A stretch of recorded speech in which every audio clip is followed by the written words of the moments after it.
Yes. And will it continue to move?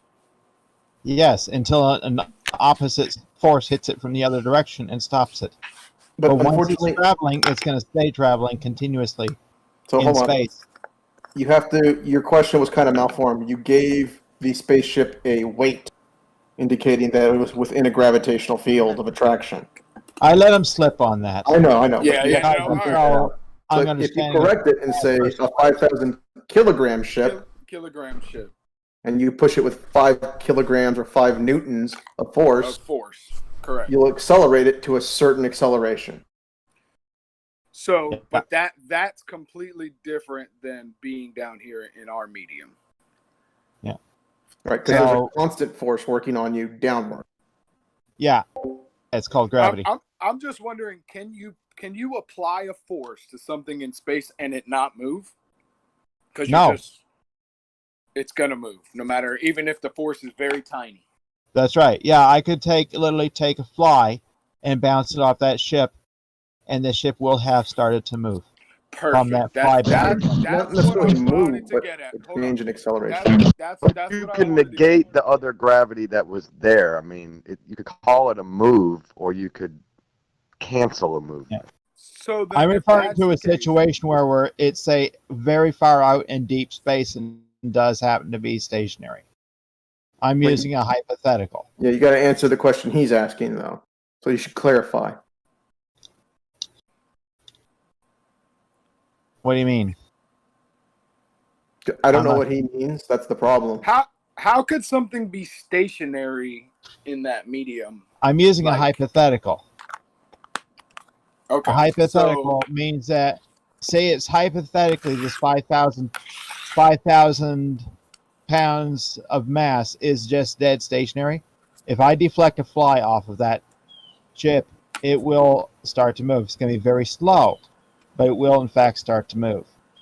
Now, if someone bounced the same size fly at the same speed off the other end of the ship, it would stop. What about if someone in the ship farts? Will that move the ship?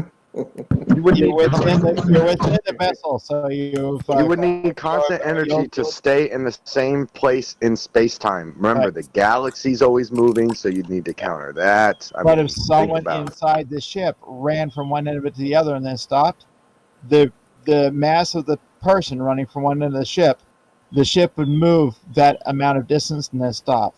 But it would be proportional to the size of the person. So he might run 500 feet to one end of the ship to the other, and the ship will only move just a tiny fraction of a millimeter. All right, so this is my question, because it's all proportional to the weight versus the energy. Energy, weight, mass. They all connect. There is no disconnection in science. So let's get to the punch. This is my question. Here's the punch.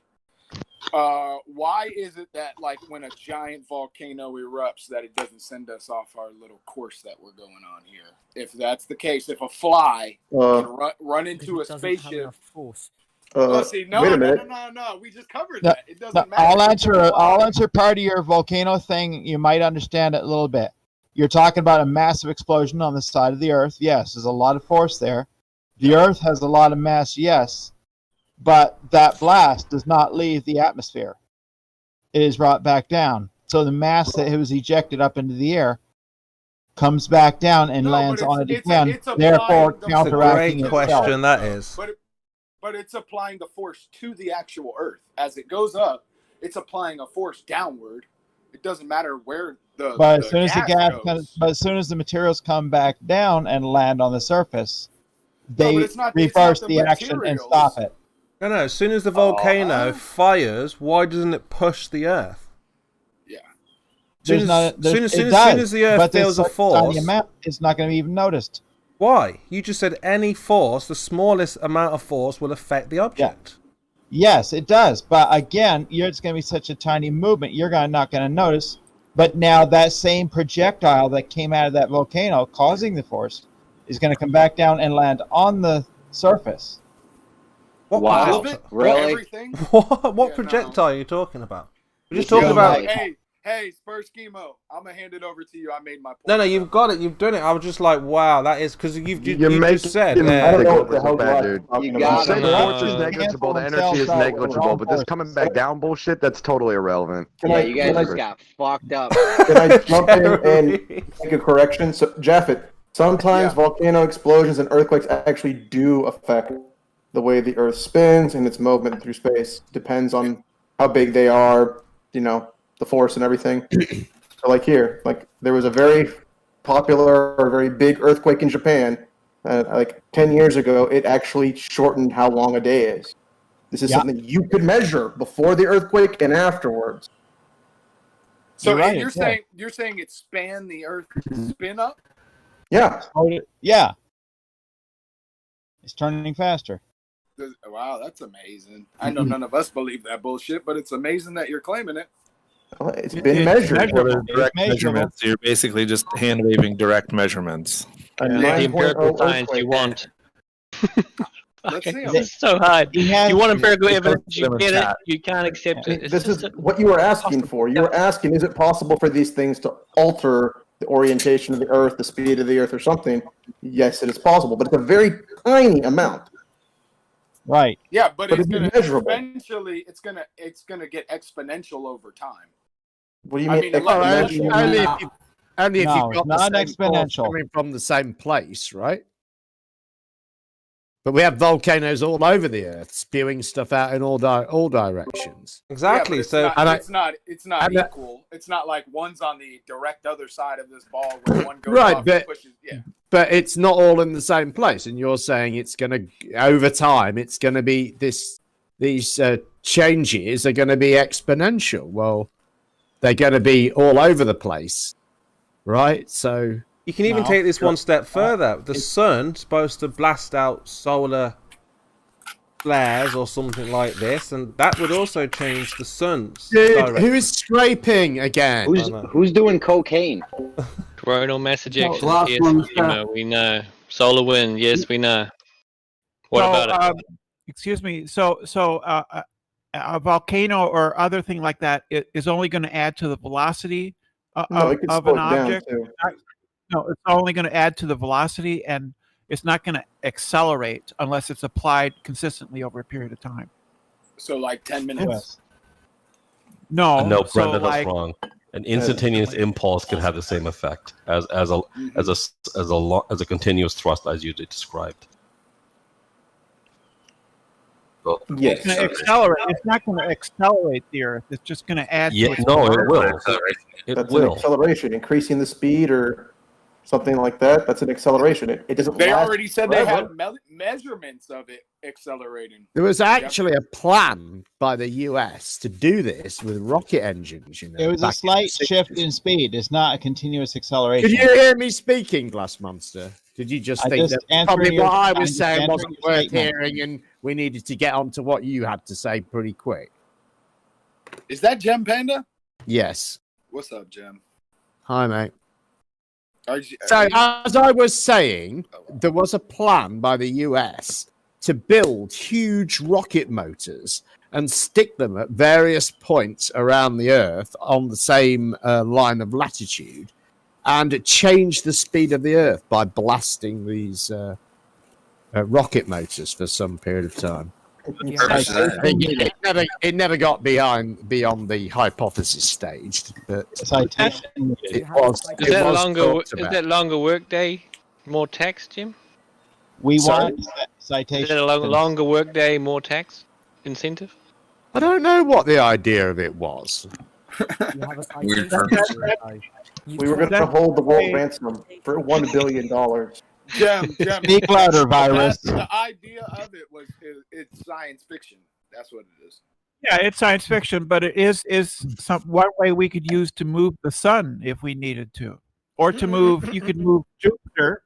You could move Jupiter the same way. You could use the atmosphere of Jupiter as fuel, have a giant nozzle, right? And you could move Jupiter.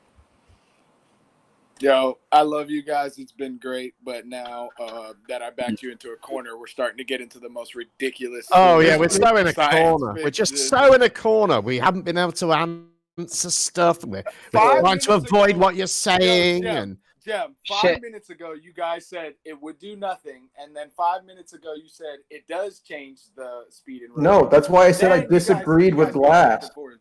Shit is I starting to get disagreed with ridiculous. him. I mean, Come on, Brendan man. just said we can move. Rewatch Jupiter, the video. Yeah, and also your example that we were discussing in the beginning was talking about a rocket moving in a vector or something like that, and then you're putting it to the Earth itself. It's two different frames of reference, two different scenarios there, you know. And so in the one we're explaining, the Earth doesn't lose fucking orbit when the volcano explodes, does it? It doesn't keep moving in another direction of that blast. So the point is null there.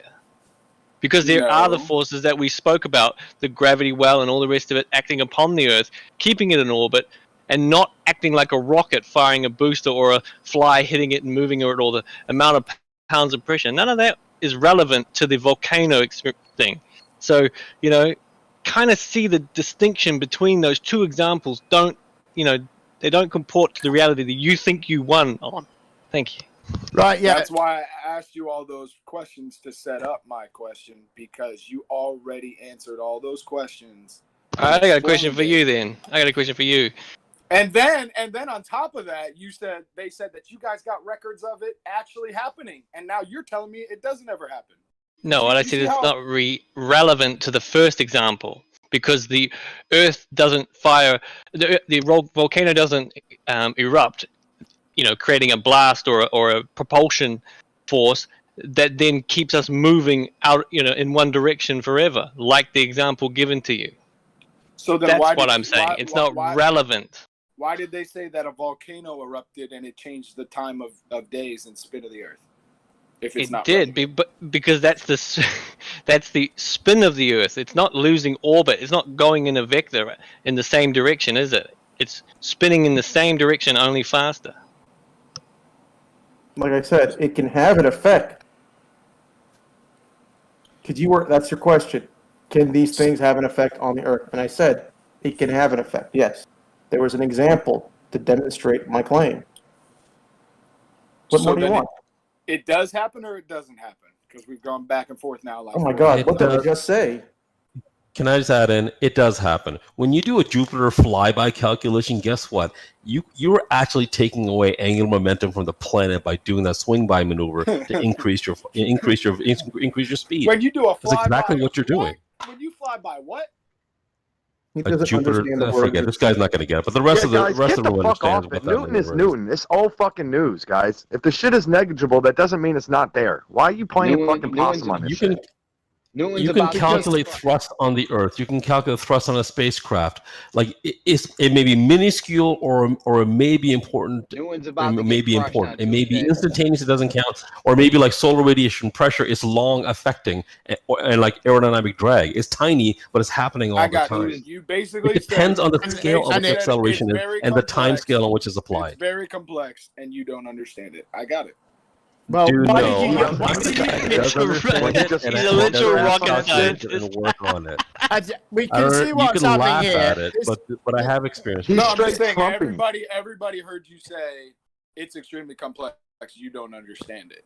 No, he said, or it can be completely complex. You don't know who you're talking to. That's rocket scientist. He's got that name for a reason. No, I'm not gonna flex. I'm saying like this is like I'll flex for you. Rocket scientist or not? You're not ready for rocket scientist. You're still stuck on motion. This is just basic physics. It's just force equals ma. Like when you have interaction between two masses. Apparently, y'all can't handle me on fucking Newton. So y'all trying to fuck with rocket scientists? Get the fuck out of here. Wait till Tuesday. Don't forget, I think you've switched the question again, because originally you were asking. I mean, we could see your gotcha coming, by the way. But originally, talking with Rocket. Hang on, yeah, she was cute. Fucking hell, this is bro. You Globers can't even stop talking over each other. Your original question was about the Earth being moved by such an eruption, and you were asking it in such a way that you know where we would notice it being moved. And we did notice it, right? We have a record of it. Right, but you and I didn't notice it, right? That record is from recordings made from sophisticated pieces of equipment, right? Sensitive, sophisticated pieces of equipment. So, in one sense, in the sophisticated pieces of equipment sense, it moved. And in the you and I sense, it didn't move. And I think you deliberately asked your question in the you and I sense, and now you're claiming there's a contradiction because we've got the sensitive equipment sense. So no, if anything, that's great, and I agree with what you said, Jim. But that would make it a story then, because your sensitive equipment caused these readings, and we don't have any actual evidence besides some equipment telling us it happened now. Well, I don't know how measuring something with equipment makes it a story and means it can be dismissed in that way. I think that's absurd. Do you have any reasoning for that? Yeah, I mean, we've gone 4 or 5 years straight looking at the horizon. You guys measure it with equipment and you're wrong for 5 years. So, yeah, it's really easy for that to happen. So your claim now is then that there's no way anymore to measure things because measuring something would always involve some equipment, and anything involving equipment can be dismissed on that basis. No, but a lot of equipment can be skewed, and it's not even valid. It's not even valid information. So you're just basically making an ad hoc claim about these measurements that we've made of changes to the Earth's rotation. No, I'd like to see them. That somehow the equipment's skewed and can't be trusted. Do you have any reasoning? Do you have any reasoning apart from the fact? Hang on, I'm still talking. Apart from the fact that this challenges your confirmation bias, do you have any other reasoning to offer? Only that you haven't showed it at all. Narcissism. Okay. Show me the measurements of how the volcano sped the Earth spin up, and then what caused it to slow down. If you can show that, what caused it to slow down? Yeah, I mean, did it speed up forever? Is the days just shorter now because of this volcano that happened? Or, I mean, it's very broad information you're disseminating. It's very broad information. Yeah, you're just making a bunch of claims without any data. Where's this? There's no data that I posted in those links.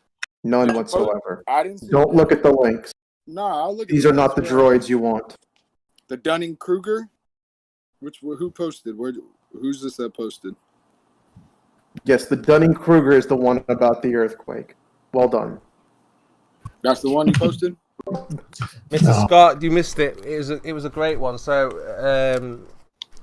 Jaffa asked a question about objects in space, and if a force is applied to that object, will it move? And the bored earthers walked right into it, Mr. Scott. So they said, yeah, of course. Even the smallest Glass walked into it. I said he was wrong. That is another. I'm trying to miss a story here. Get another one. I'm not finished explaining to Mr. Scott. You not think that every action has an equal and opposite reaction? I'm trying to explain to Mr. Scott what's going on. What's the problem? Let's the end of the story. Okay, let's the end of the story, Gino. Oh, Mr. Scott, it was classic. So, like I said, he's set them up to say, well, how do objects? Kosho fell right into it. So basically, they've said, how do objects move in space? And does a force act on an object that's in space? And they all said, yeah, of course they do. If it's a very small force, it will cause that object to move. A force. So he said, well, what about a volcano on the Earth? And then it just went silent. They didn't have time to respond. Did not go silent. Well, it's probably a bit better than that. Come on. It seems weird. It seems like a lot of them would just know what the answer for that is. Yeah, but the reason why I say this to say that is that how do you respond if the Earth is in space and any force? Well, Jaffet, you ask Mr. Scott because he's a bit of a professional. The acceleration is going to be proportional to the mass. Hold on, Mr. Scott. He's going to ask you the question again. He's going to say it. Okay. So the question is, if there's an object in space, no matter the mass of it, if a force is applied to it, will it move? Well, if a net force exists in a direction, then it'll accelerate that direction to some extent. Now, in the case of something that's hugely massive, it's maybe very, very, very, very, very, very small or slow. So, like, if I push a battleship in space, I'm gonna go back like crazy, but it's gonna go away from me, but just a very infinitesimal amount, probably not even measurable. Yeah, but you what need if to buck what, up, man? what Buck if up, the Scott. force is on the rocket? What do you mean on the rocket? So we've got a volcano on the rocket. The volcano fires. What will happen to the rocket? Well, in theory, if you had a volcano that could be arbitrarily powerful, okay, if it could emit matter at arbitrary amounts of force, it could work like a rocket. But the question would be, what is the actual volcano's force compared to the actual mass of the Earth? Then you're probably going to end up with something that's completely negligible. If I may, Scott, Greenwolf calculator for the volcano, it's an acceleration on the order of 10 to the negative 15 meters per second squared. Shit, pretty fast. Yeah, well, there you go. Also, point it's an impulsive force. That means it acts for a very small amount of time. It's not like it's a continuous thrust. Isn't that pretty close to the speed of light, though? I mean, geez, 10 to the 15 negative. It's pretty fucking small. That's huge. That's huge. In engineering, really we basically call that zero because other forces on the Earth are probably larger than this.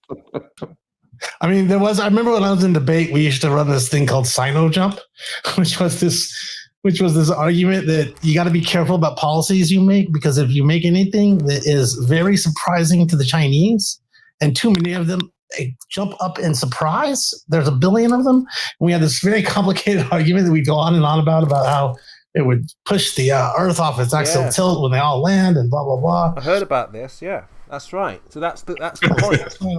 Is that if everyone jumped on one side of the Earth, it would have an effect, Mr. Scott, right? Not really, no. I mean, it was a joke when in debate was a joke argument. In the case of the volcano, but the idea I can't imagine it would have any effect. Yeah, but the idea. Can I elaborate on it a little, Spurs? Yeah. Let's say you have a rocket, but the thrusters are like let's say we have a rocket. It's in the shape of an orb.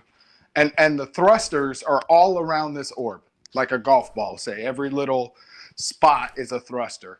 Now, those thrusters are going off in random bursts. What's going to happen to that ball in space? Well, are the thrusters strong enough to actually move it in a non-negligible way? Yes. So it's going to move erratically. If two thrusters fire that are opposite each other, it won't move. If one fires and then it moves a little bit and the other fires, it'll slow down. If it fires the opposite direction, it'll slow down. It'll basically just move let's say they're all going off in a non-symmetrical pattern. Non-symmetrical. So at any point, it'll change its acceleration based on the vector that the thrust is firing in. So it'll sort of move erratically. And it's assuming that the thrust is strong enough to be actually moving. Also, because you have, I'm assuming your thrusts are not going through the center of mass or all over the place. You'll also cause the thing to rotate and flip around. It's like taking a balloon, filling it up and then letting it go, and then you can see how erratic it flies all over the place. Yeah, it's kind of like that. Yeah, exactly. So what's the point? The point is, if you have all these volcanoes going off all over the world, even though you guys are saying that they're totally negligible, we can go back to how much force it actually is. Some people are saying it's not negligible. Some are saying it is. Okay, hang on. Can I stop you for a second? Hold on. Let me finish. Tyler, let me finish what I'm saying. Okay, You've got Rocket and Taylor mixed up like I do, Mr. Scott. Sorry, I can't tell the difference between them, so I have to look to see who it is, and I didn't want to look. I couldn't. Terrible. So I want to make one point, and then I'll be quiet. Let me just finish my point now. Rocket, I think. I'm going Rocket. Here's the point. If you're in space. So you're talking about this volcano, right? You're talking about a volcano. It's going to fire. It's going to erupt. It's going to push something in some direction, and you expect it to move. But there's a lot of different things that cause force, right? Like just talking out loud, you're expelling oxygen from your lungs or atmosphere from your lungs. You're expressing it out through your mouth when you just talk, right? So imagine you're in space, okay, and you're on a giant skyscraping building, just like floating through space, and you're at the window, and there's oxygen in the building, and you open the window, and then you just whisper something. Are you going to cause that building to move in any significant way? do you think that the force of your whisper at the top of that building is going to push you in a way that you can measure, or is negligible? You would, Mr. Scott. Mr. Scott, I'm sure if we put that to you, you would say, "Oh yeah, some kind of measurement could be detected." If you were trying to argue against my answer would be that it would be negligible. It would be so close to zero, it might as well be zero. We'd never be able to measure it. It'd be lost to the noise of our inability to measure. Spurs. Somehow I knew they'd bring us back down to this non-negligible. It's so small you can't notice it. It's either too small you can't notice it, or it's too big you can't notice it. Right. Anyway, well, that's the idea. I'll stay on it now. No, you gave some good answers, Mr. Scott. You're telling us, worldview. Very interesting. Japheth, what's the problem with that answer? Is that we can calculate these things and see what the effect is going to be. It's not a gotcha. I'm moving my keyboard with my voice.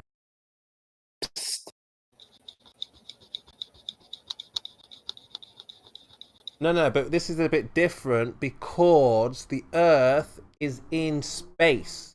It's not resting on anything. So obviously, Mr. Scott, if you were to whisper on your building, if it wasn't resting on anything, do you think you would see the building move if it was in space? Well, it's called a negligible effect, and you have to take into account all of these forces together to see what the actual result of the effect is. Taylor, I'm asking Mr. Scott. Mr. Scott, not Taylor. I didn't want to overtalk or talk too much, so I was backing off. But no, Mr. Scott, this is for you. But you're the expert on this. We were waiting for you. Okay, go ahead. We're quick. So you've got this building in space, right? Building's in space. Now, if you whisper on it, you're creating a force, create pressure. Will the building start to move? Doesn't matter how slowly. Will it move away from you? I think it'll move in a way that's so negligible that you wouldn't have any way of measuring or knowing about it. Theoretically, of course, it will move a little, but it'd be negligible. You couldn't see it, couldn't tell. Yeah, that's relative. If I was, it depends on what position I'm looking to see if you moved apart, right? I'm not sure what you mean exactly. Well, if I'm in front of or behind the building, I won't see you move away from it, right? But if you whisper on it and there's nothing holding the building, it's going to move. Well, not in any way that you'll be able to tell. Yeah, if it moves away from you, is what I'm saying. Well, again, it can move away so small, such a small amount that you can't tell, right? I mean, if it moves away at 10 to the negative 100th of an inch. Well, it reminds me of the Voyager gravity assist around Jupiter that slowed Jupiter's orbit by a non-measurable but calculatable amount, something like 1 second in however many billion years. 20 minutes ago. For example, it's a good example. For example, the slowest growing plant can still be time lapsed, right? Can't notice a plant growing, but it still moves and grows, right?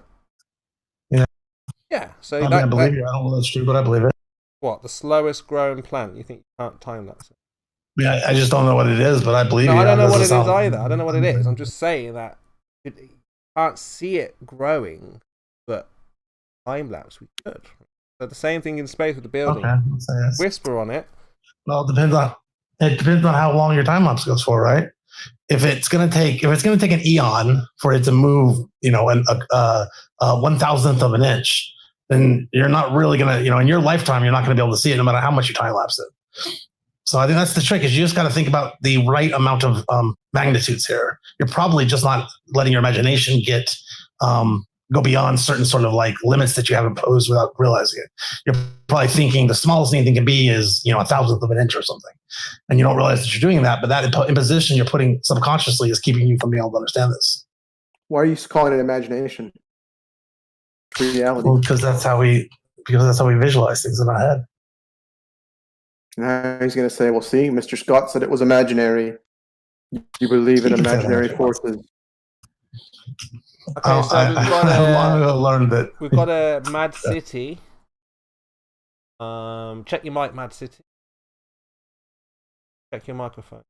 So just unmute yourself. Check. Yeah, there you go. Yeah, good. So, yeah. Mr. Scott, these things, I think it's a great question from Jack. Volcano. Yeah, I mean, I'm sure that's a common question. I'm sure people, it's not, it's not unreasonable to sort of say, hey, I wonder if the strongest volcano explosion ever, or if the biggest asteroid impact ever, I wonder if it knocked us off orbit in any measurable way, or if we detonated every nuke in one spot, could we actually get ourselves in any kind of measurable? And the answer turns out to be no, but unless you sit down and really start figuring it out, you wouldn't know that. It'd be a question. What if everyone jumped at the same time, Scott? Come on. I already said that. You have to do it in one side of the Earth. Right? I know. I posted a link to that stuff about that US plan. The idea was to slow down the Earth so that if there was ever a massive Soviet missile launch, all the missiles would miss. By how much? I don't know. Like a minute? Well, that's not a big difference. It's the US. I think it would be a big difference. I think a few feet. Because if it was Australia, it wouldn't matter. Sorry. Because if you think of its ballistic trajectory, I think maybe you could throw it out enough so that. But all modern missiles have guidances. Yeah. Well, it's an old plan. So it's not my idea, dude. He's just reporting it. It's Jem's rocket plan. We've renamed it. It's your plan now, Jem. So Jem's plan to shift stop the rotation of Earth by a couple seconds is not feasible. Well, it turned out it wasn't. You're right there, but it sounds like a movie, like a movie plot. Scott? Well, it's in a book. Make it happen, Scott. Be a movie. The day after the day the Earth stops. The day the Earth kept moving, but slightly slower. The day the Earth didn't stand still. Yeah, exactly. Earthquake. But we also found out today, Mr. Scott, that Australia is on the move. It's moving every year. It's moving 1.5 feet every day. It's moving every year. Yeah, I think they all move.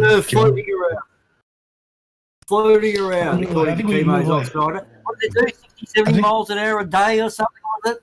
That's our anti-nuclear process. If we keep moving, the nukes can't hit us. FED, the guy needs help. They have to update GPS every day. Sorry, I feel like North America is moving like a quarter of an inch or an inch a year or something like this. Like a small amount per year, but actual measurement. I can't quite remember, but is it affecting the GPS? I don't know. Actually, I guess eventually after 50 years, it probably would. Good call. Yeah, over enough time, sure. Sorry, Jeremy, I didn't realize I was interrupting you. Go ahead. You're in the middle of your sentence, interrupted the beginning of mine. Go ahead, please. Finish. It's okay. It's okay. I forgive you. GPS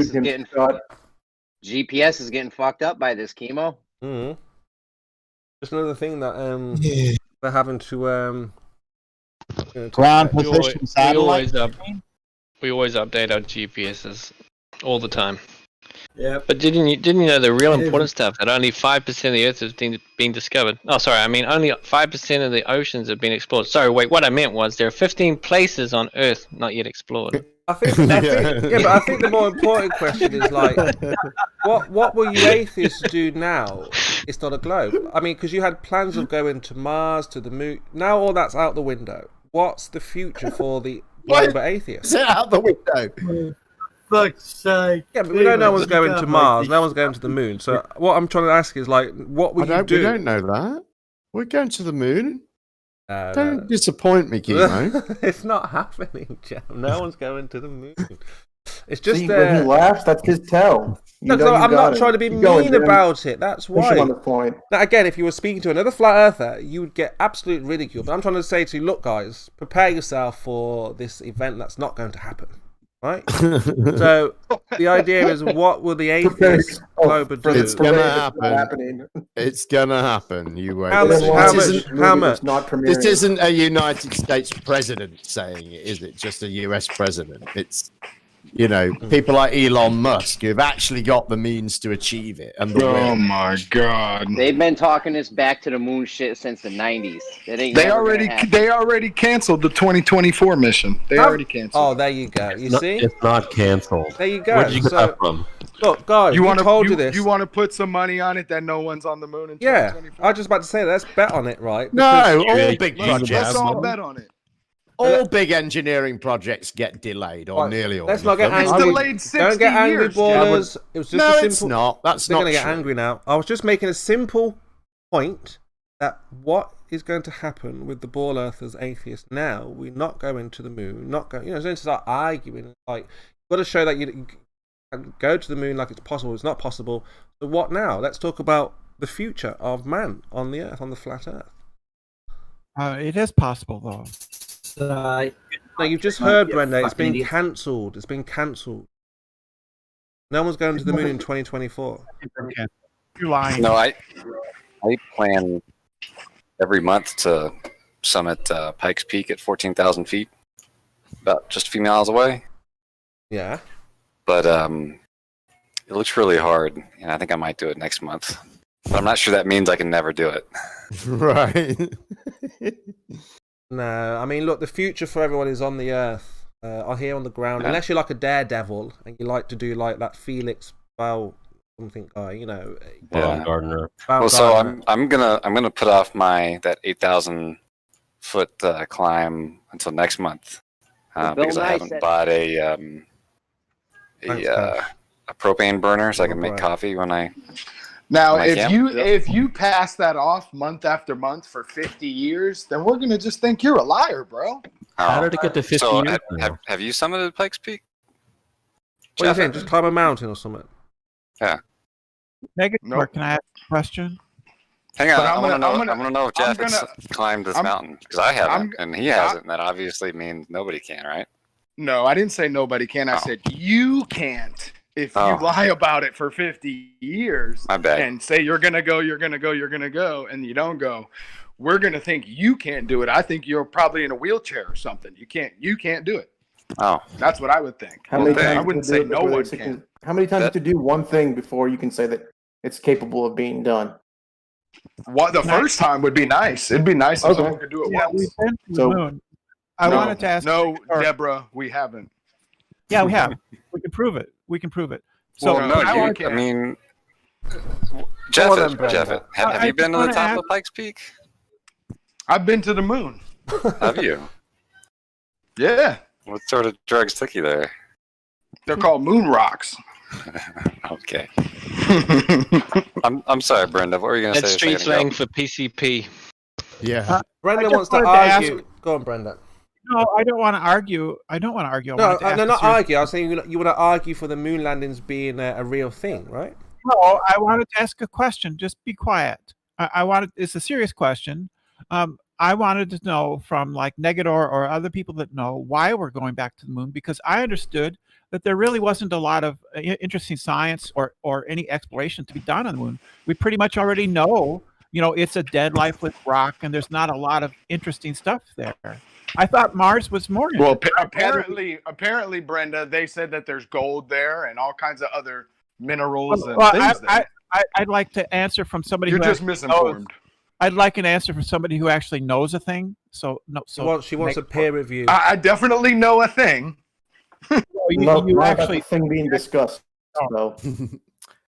I think it's seen as a gateway to Mars, isn't it? That's one thing. I think. Exactly. Yeah. Yeah. How is having a physical presence on the moon going to help? I mean, I could see something in orbit around the moon, but well, if you I'm just wondering if you want to develop a permanent base, right? Yep. On another world, I think that's a good place to start.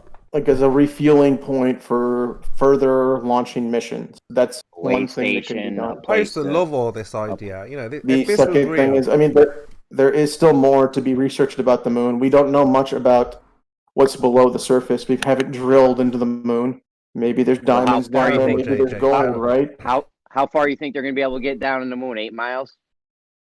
I'd rather, personally, I'd rather we go to Mars and look for signs of prehistoric life or something like that. Yeah. That would be more interesting than learning how much water is locked in the minerals of the moon. I mean, baby steps, Brenda. Where do we go once we go to Mars? Where do we go from there? I don't have long. I want to find out if there was life on the Mars now. I know. Do you guys see? Because what's happening? You should push for your representatives to fund more money into NASA. I'm not trying to burst anyone's bubble here, right? But the elite. You can't. You don't believe in perversions. Well, hopefully not. But the system, how it works, they know the younger generation are not going to buy into this globe moon landing thing. So what they're hoping is a lot of the older generation who saw this fake moon landing kind of, gets out of the way. And then they can kind of get on with whatever they want to tell us about the flat Earth, because there's a reason why it's coming out, the flat Earth. They want to tell you about reveal the flat something, Earth. right? I object strenuously to saying it was a fake. I personally watched Louis Armstrong. Louis Armstrong. Neil. Yeah, Louis Armstrong. Louis Armstrong landed on the moon and Did he blew play the his trumpet when he walked out? trumpet. Yes, Louis Armstrong. Good one. Louis trumpet. Yeah. I just want to know why we don't have a rocket launch base on Pikes Peak, because it's 14,000 feet closer to the moon. That would be the logical place to put it. No. Exactly. Come on. Well, the logical want to get up there, man. It's not practical. It's not practical, Negator. You're right. It's impossible to do because it's Sounds not like a practical. It's just more work. Logistical nightmare. Exactly. Logistics, So- everything. So is that why Negator- we haven't done it, or is it because it's impossible to do? It's terrible. Oh, How you gonna get the NASA fanboys all the way says your down name, there? you sound like a transformer. Negator, the transformer. Yeah, I think you guys need to just start to get your minds right for the flat Earth future. Right? Instead of You think wasting Australia is floating? Yeah, but instead of wasting all this energy on thinking like Mars and the moon, you could be doing so much more for the Earth. Because we heard earlier on someone speak about, there's problems and God is the cause of all these problems. Well, if half of you guys weren't thinking about what's not going to happen, and actually, I'll clue you in a little bit. There's only a small portion of the Earth that actually focuses on space. The rest of us, believe it or not, aren't involved in that. No, because your space idea trickles through. Not my space idea. Yeah, it trickles. Again, you're putting it on me, and I'm just the public. Yeah, but I'm saying these ideas trickle through, whether it's to do with aliens, or when you die, you die, or just all these mad. You die. Like when you die, there's no more light. So these set the thought process for people, and that's why we see a wild world, because they think, right, what's the point? So, right, some people can think about that stuff, and the others who are working on the space stuff can focus purely on what they can achieve and where they can go. Working with the parameters and the restrictions of the natural world, and then all that other stuff that you want to do can be focused on by countless more people. All right. And most importantly, there are people on the Earth who are focusing on very important resources, like keeping Pornhub running. No, but if they're hiding God, and if there's life after this world, why would you want to waste time in this world when it's corrupt? Right, Chemo. A why God are that you can be hidden. A God that can be hidden is not worth believing in. Well, Chemo, why are you wasting our time with your presence here? No time is being of mine. wasted because a message is being spread, Brenda. Understand? Right. So you're kind of you're kind of taking off where Saddam Hussein left us, right? You're kind of taking his role of Yeah, look, I mean, every you heard it here first, folks. Yeah, every country that is towards the south. So you got South Africa, you got Australia, you got South America. They've all been colonized, and any country that decides to go on their own could reveal the secrets that they're trying to hide, right? So they've got to stop anyone who may be a threat to the. Well, there's a terminal. There's a terminal here in the Invercargill Airport, and it's got a special flight, and it goes to Antarctica. When are you going to get on that one? What, to Antarctica? Mm-hmm. I mean, I said it earlier. Well, we've seen the wall on video. It doesn't look that interesting. Not that big of a deal. Yeah, I mean, if you go to California, can you say I've been to the United States and I've seen it all? No, I'd say I've been to America though. If you came to London, you would say you've been to England, yeah?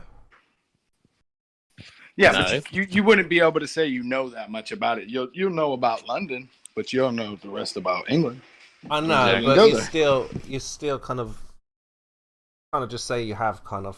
You know? Okay, if you go to Auckland, does that mean you've seen New Zealand? There's 2 islands. You've never went to the south. Oh, there's actually 3 islands, but you know, one's just got animals on it. You haven't really been there everywhere. Some people might just pass through. I've passed through Germany. I didn't actually go into the city. Right. So the people who went around Antarctica on boats never saw the whole thing.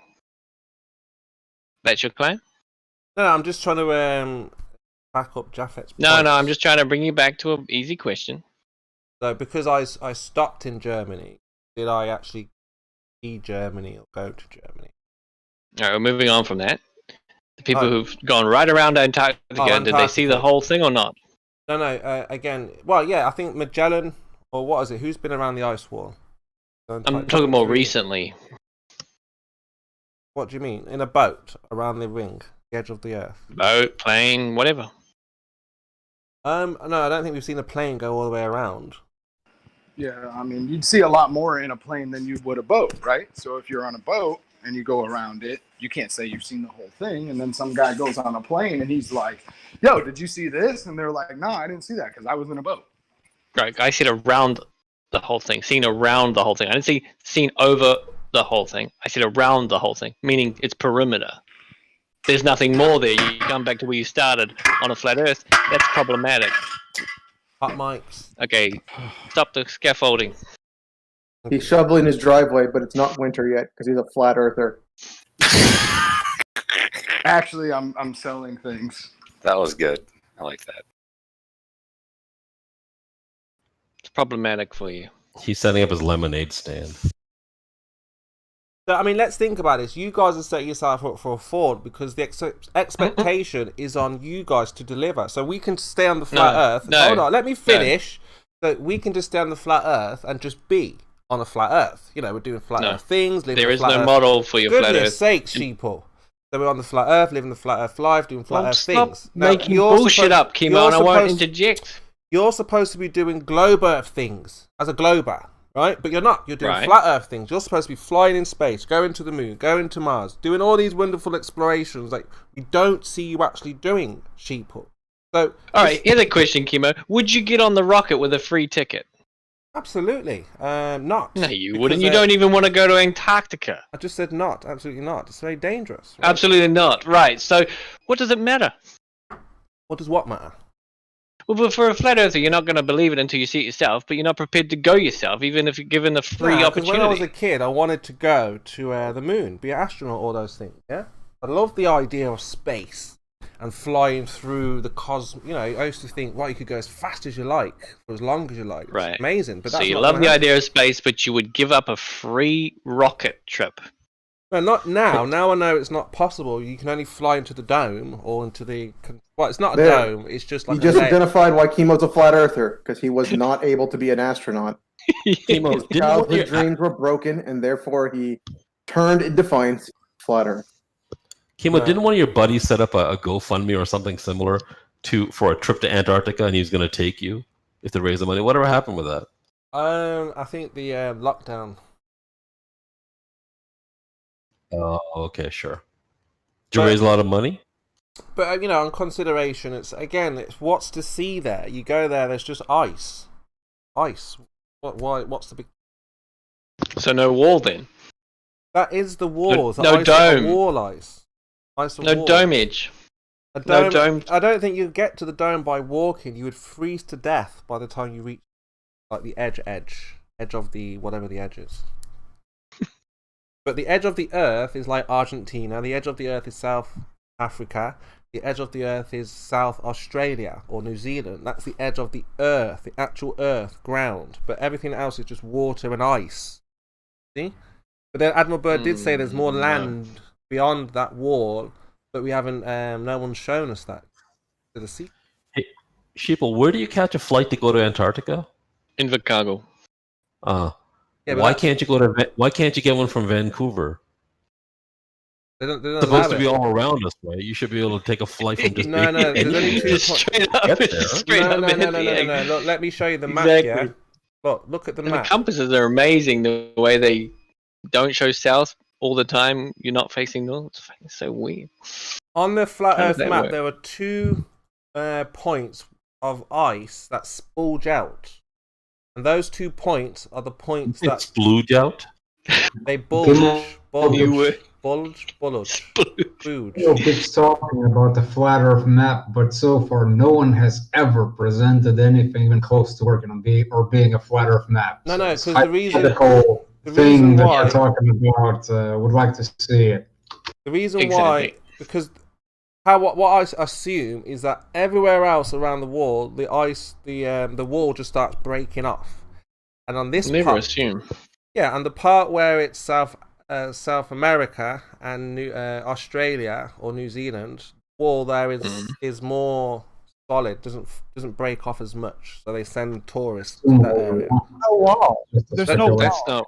That's not what we see when we fly over it. I mean, we've got people, Kimo, who take photos as they fly over Antarctica. I know. Where is this? Where is the wall? Where's all the stuff you speak of? Because they don't see it. No. Look again, from a very good vantage point. They don't see it. Try to listen to what I'm saying. So there were 2 points where the ice bulges out of the wall, and those 2 points are. You've never been able to demonstrate there's even a wall. The photographs that flat earthers use to say that there's a wall are from the Arctic. They're from Greenland. They're from glaciers in Greenland. There is no photograph of a wall ever. You can take a cruise to the edge, Brenda. You've got 2 places to go. There. Yes, there's 2. No wall. There's 2. There's a beach. There's a beach in Antarctica. You land at the beach. There's harbors and stuff. There's no wall. There is no wall. Yeah, there's 2 places, Brenda, that you can go to the wall from land. Like I say, one in South America. That's one cruise, and they go down to the wall, they turn, and they go back to the mainland. And then obviously you can go from Australia or New Zealand, and that's where the other bulge of ice sticks out of the rim. Take a look at the map. Show me the wall. Show me the wall. I need a photograph of the wall. You can't do it because there isn't one. Yeah, you can only take a picture near the, like I say, near Australia and near South America. Well, I heard every time you try to take one of those pictures that Antarctica just kind of floats the other way and you can't get the shot. Yeah, here you go. Here's Australia always comes into film and blocks it and comes back. There you go. Look, it's terrible. Terrible for foreground focusing. Now let's say you could break free from the bottom up, and that's why you can't photograph. It's not worth. It's a bit of a long. From what we've seen from Admiral Byrd, it's not really worth it. For what they had to go through, I don't think the average man would make it very far, and it's not really worth it. Then why don't you send a drone or a UAV? Yeah, you could do that. Why hasn't it been done by now? That's the next question. What, of the wall? They've done it. They've shown it loads of times. It's out there, Rocket. It's not hidden. It's everywhere. It's not a secret. Isn't that make it easier to fly over then, or up to? Fly over? How can you fly over? The wall just goes on and on and on, and ice. I realize that. It's an up to, such that you can actually view it and take an image of it. Is Antarctica. No wall. Nice. Now, if you actually go to that search that name in that website. There's a whole online diary about their trip to Antarctica, what they saw, all the rest of it. I know that. I guess people are allowed below the 70th parallel. Yeah, they after can all. go there. We know how they do it. We know how they deceive people. Take you along that. You don't even know why the sky's blue. No, but we know why they take which path they take you on, which makes you think you're just going to a continent, but really you're just flying along the wall and then they turn back. We know all the tricks. We've got a video. I'm going to post it for you right now. Give me a minute or two. Of how. I got a question for you, Kimo. I got a question for you. If you walked, because remember you can get up to the plane and walk around in the plane, look out the left side of the windows, right side of the windows. If you did that, coming forward and back as it turned, would you not see 360 degrees around your area?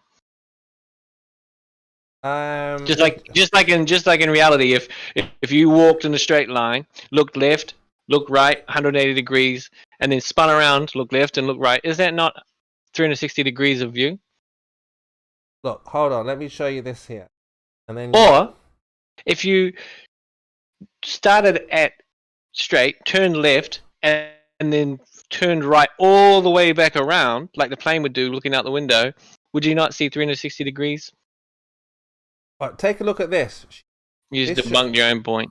This shows you how they take people to the ice wall and then send them back the opposite way. Yeah?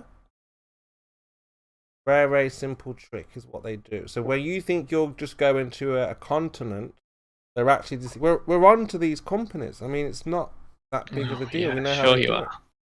Sure you are. But you're not prepared to go there and prove it because it's too cold. Got it. Yeah, it is a little bit. I mean, it's just ice. There's nothing really there to. It's only the most cold, barren wasteland on Earth, but yeah, that's not the reason. Yeah, but you're closer to the edge than I am. Why don't you go there and fly all the way over? Why don't you go over? I'm not trying to prove the Earth isn't a globe. Yeah. Why don't you fly all the way over? Show that it doesn't go on and on and on forever. Look, when I entered into the flat Earth community, I emptied my cup of everything I knew. No, you did it. You only left. I left. You did it. You did it for your business. With a cup full of absolute nonsense, and poured that out also. No. You did it to. So what I did is I gave the so-called proclaimed experts, or the ones who knew and the ones who were beyond the primitive, arguments, a chance to reveal their knowledge and trust me with this unscientific knowledge that they possess. Yeah. To put it lightly, it was found wanting. Right. Hey, Sheeple, that's your people's base at Antarctica, Scott base. Yeah, nice. Yeah, so why is it painted that weird green color? Came out. Go on. Because we've got green ferns. I have some ice wall facts. A fact. It must have been a scary ice wall fact. They're just over talking you, Dawn. Sorry, hold on a second. So I've just read this. Is the Ross Ice Shelf moving? Ross Ice Shelf is one of their names for the Antarctic ice wall, and it says it's moving 900 meters a year toward the ocean. So let's hope it's not all moving inwards, because eventually the Earth will close up into just ice, won't it? Eventually, if that's true, and it's flat. Or even on a globe Earth, Antarctica could expand outwards like a virus and just cover the Earth in ice, maybe. No, it's melting. That's why it's moving. It's a glacier, and the glacier is melting. It's flattening out into the water. It's melting. I like the black hole idea he's presenting, that we're all just going to get sucked up as the ice wall approaches. That's yeah, it, guys. If it's a flat Earth, that's right. Yeah, and the edge is moving inwards 900 meters a year. That's a scary thought. This is really good. We're starting to think like, flat earther, like what's going on? How does this work? Right? Because there's no point wasting your minds on something that's spinning, moving, curving that we just can't demonstrate. I think like a flat earther, you mean speculating out of your ass and presenting no evidence. That's what we've always done. We've always speculated about where we live. Some thought it was a ball. Some thought the ball was moving. Some thought the ball was still. Some thought it was a flat plane. Some thought the flat plane was moving up. You know, we're trying to figure out where we live. And don't say in that sentence because not everyone does what. I guess instead of me being silly and talking about the Antarctica covering us all, it's moving. That's my point. The ice wall might be moving, which is a weird thought. Well, it's not a wall; it's a glacier, and it's sliding off of the land mass. Sure, pretty high in some places. Look, Dawn, a lot of the meant to 50 meters high, Chemo, 50 meters, but obviously we're picturing it bigger in other places that they're not admitting. Yeah, higher than 50. A hiding land. That's what's going on. Something. The entire land mass of Antarctica has been mapped and named. What are you talking about? Hiding land? No, beyond. Talking about imagining a ball of people who are apparently hiding land for their nefarious gains, and you don't need evidence to make these claims because why the fuck would you need evidence for such a grand claim if you're in a flat Earth forum? Well, that was the only claim. How does the water stay on the ball then if it's not contained, Mr. Logo? I think that Game of Thrones was actually a documentary, and we should all be worried about what's on the other side of the ice wall. Dragons are coming, man. Winter is coming. Winter is coming. The White Walkers are coming. They are, and they're bringing their wall with them. Oh, we could say the aliens are coming, right? From another dimension, another universe, coming down to show that they are the creator. They created us, right? That sounds more plausible. Yeah, that sounds more plausible to you, right, Sheeple? Still more plausible than anything comes out of your mouth. Yeah, some green man, little green man who created us. Yeah, we're going to see our creator. Yeah, and they're going to save us from what? I was thinking they'll be blue and purple with a tint of orange, but you make them green. I don't know why. Well, that's what Hollywood says, right? They've seen it. Or is it the greys? Well, don't conform to what Hollywood says. Well, they set the narrative. They showed you the The globe. green men are Martians. Get your scientific stuff correct. Without Hollywood, you would never had the idea reinforced that you were on a globe. No, that's not true at all. Without geodesic surveys, LiDAR, satellites, modern-day measurements, rotations, orbits, sky rotations, lunar eclipses, we wouldn't know. All those things you can't model, and until you can, the debate hasn't begun yet. That's the reality. And that's the reality I found when giving flat earthers a chance.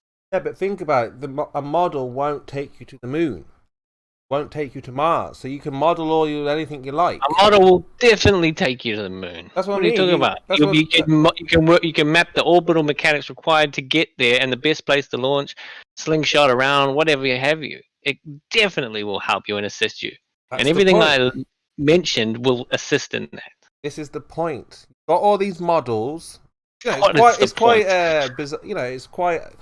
You've got all these models for rockets, satellites. Go into the moon if it were you could get there, and you're never going to actually do anything with them, because again, if it was a real thing, you'd be doing it right now, not in the future. It's not that difficult to build a rocket to go to the moon if it's possible. Where's the flat Earth? Oh wait, no, I won't ask where the flat Earth rocket. I mean, we are doing that right now. How do you get to the supermarket with your GPS? How do you think that works? What are you talking about? What's so difficult to build a rocket to get up to the moon? We can see the moon.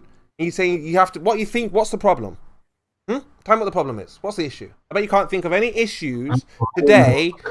They did it before. They did it before 6 times. So you tell me now what the problem. We've got more money today than we've ever had. And Chemo, go on. You asked a question, then you started blabbering. Can I answer that? Fair enough. What the challenges are? Sure. What was done in the 60s is not applicable with the current technology. So the Artemis mission is now developing that technology so we can get back to the moon with the current materials that we have. We're not going to remake what we had in the 60s. We have better material and better systems, but we have to redesign those based on the current technology. The SLS booster was tested. There's a delay on that, but that's the whole point. We have to test this and build this. What again? Do you think you're talking to children, NASA fanboys?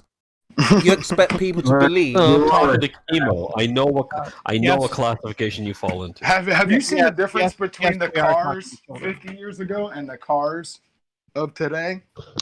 Do the cars have to shield from radiation when they drive? Did they have to shield from radiation back in 1969? I'll answer that. Not as much as they. Oh, you go, Rocket. My car auto parks. It has auto lane control, which freaks me out on the highway. I mean, it has the rear-facing cameras. I don't have the feature, but it can parallel park by itself. We didn't have this 20 years ago. No, you're proving my point. They never went 50 years. They were like, hey, guys, we can't make cars anymore. And then 50 years later, these new ones showed up. Right. That's not how it worked. Wait, that's your Rocket, point? Explain to him about the difference between the technology we use now and all of it, because he doesn't seem to get that as a. Well, I'm not getting it Rocket. at all. We're going to look at this. Not you. Hold on. Don't jump past this. This is a death point for you, and you know it. The point, Rocket, the point that everybody keeps glossing over about going to the moon. This is designing a manned mission. It's not sending a rover to the moon. That's easy. Or it's not sending a spaceship to the moon. That's easy. But when you're sending a manned mission, the immense systems required to support life make it that much more critical. No, you laugh, but they made a phone call. They made a phone call from the moon. Can you be quiet for a second? The complexity of designing systems, life support systems, power systems, everything, an HVAC system so that you can clean the atmosphere, food system, everything has to be designed and built and tested. One of the reasons why the ISS is so important is let's develop and test that technology there before we try to go out any further. They've done it already, sir. Been done already. I was just about to say that, Rakia. It's been done already. With 1960s technology, you're telling me in 60 years with our new technology, we can't do it? Right, Rocky, that was done. It's harder now, Rocky. Yeah, it's harder now. Yeah, Rocky, it was done to land on the moon, be there for a couple of hours, and get the hell out of there. It wasn't designed to live there. These guys played golf on the moon, raced little go-karts on the moon, and somehow now it's just impossible. With our technology, it's too hard. No one said too hard. It is hard, but not too hard. It seems damn near impossible. Designing a permanent settlement for longer than a few hours takes an order of magnitude of resources and order of magnitude of systems to support that life. We're not talking about permanent. We're talking about just going back. Nobody's going back there unless no one went to the moon. Look, guys, hold on. Sorry, Negator. With the same technology we used 50 years ago. Rocket, talk me through. That doesn't make any sense to me. Rocket, talk me through the impossible, right? Because look, you're making this into something that doesn't need to be. So we've got it. Listen, Rocket, we've got the rocket on the ground. We've got the rocket already. We already have rockets. So that rocket goes up, goes around the ball, goes off into space. Where are the issues from this moment onwards? You don't seem to realize that it's not the issue with the rocket.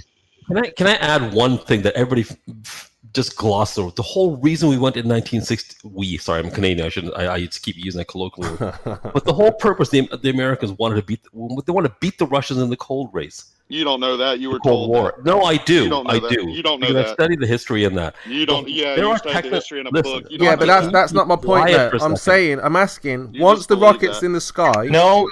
Yeah, see, he had his point interrupted. Timo, don't go on to Rocky and help him interrupt. Rocket, no, I'm saying to rocket scientists, why can't the rocket just go straight to the moon? Rocket, finish your point. Fuck Chemo.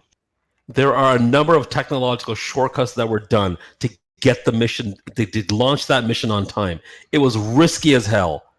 At best, there was a 50% chance of succeeding, but it was all politically motivated to do so.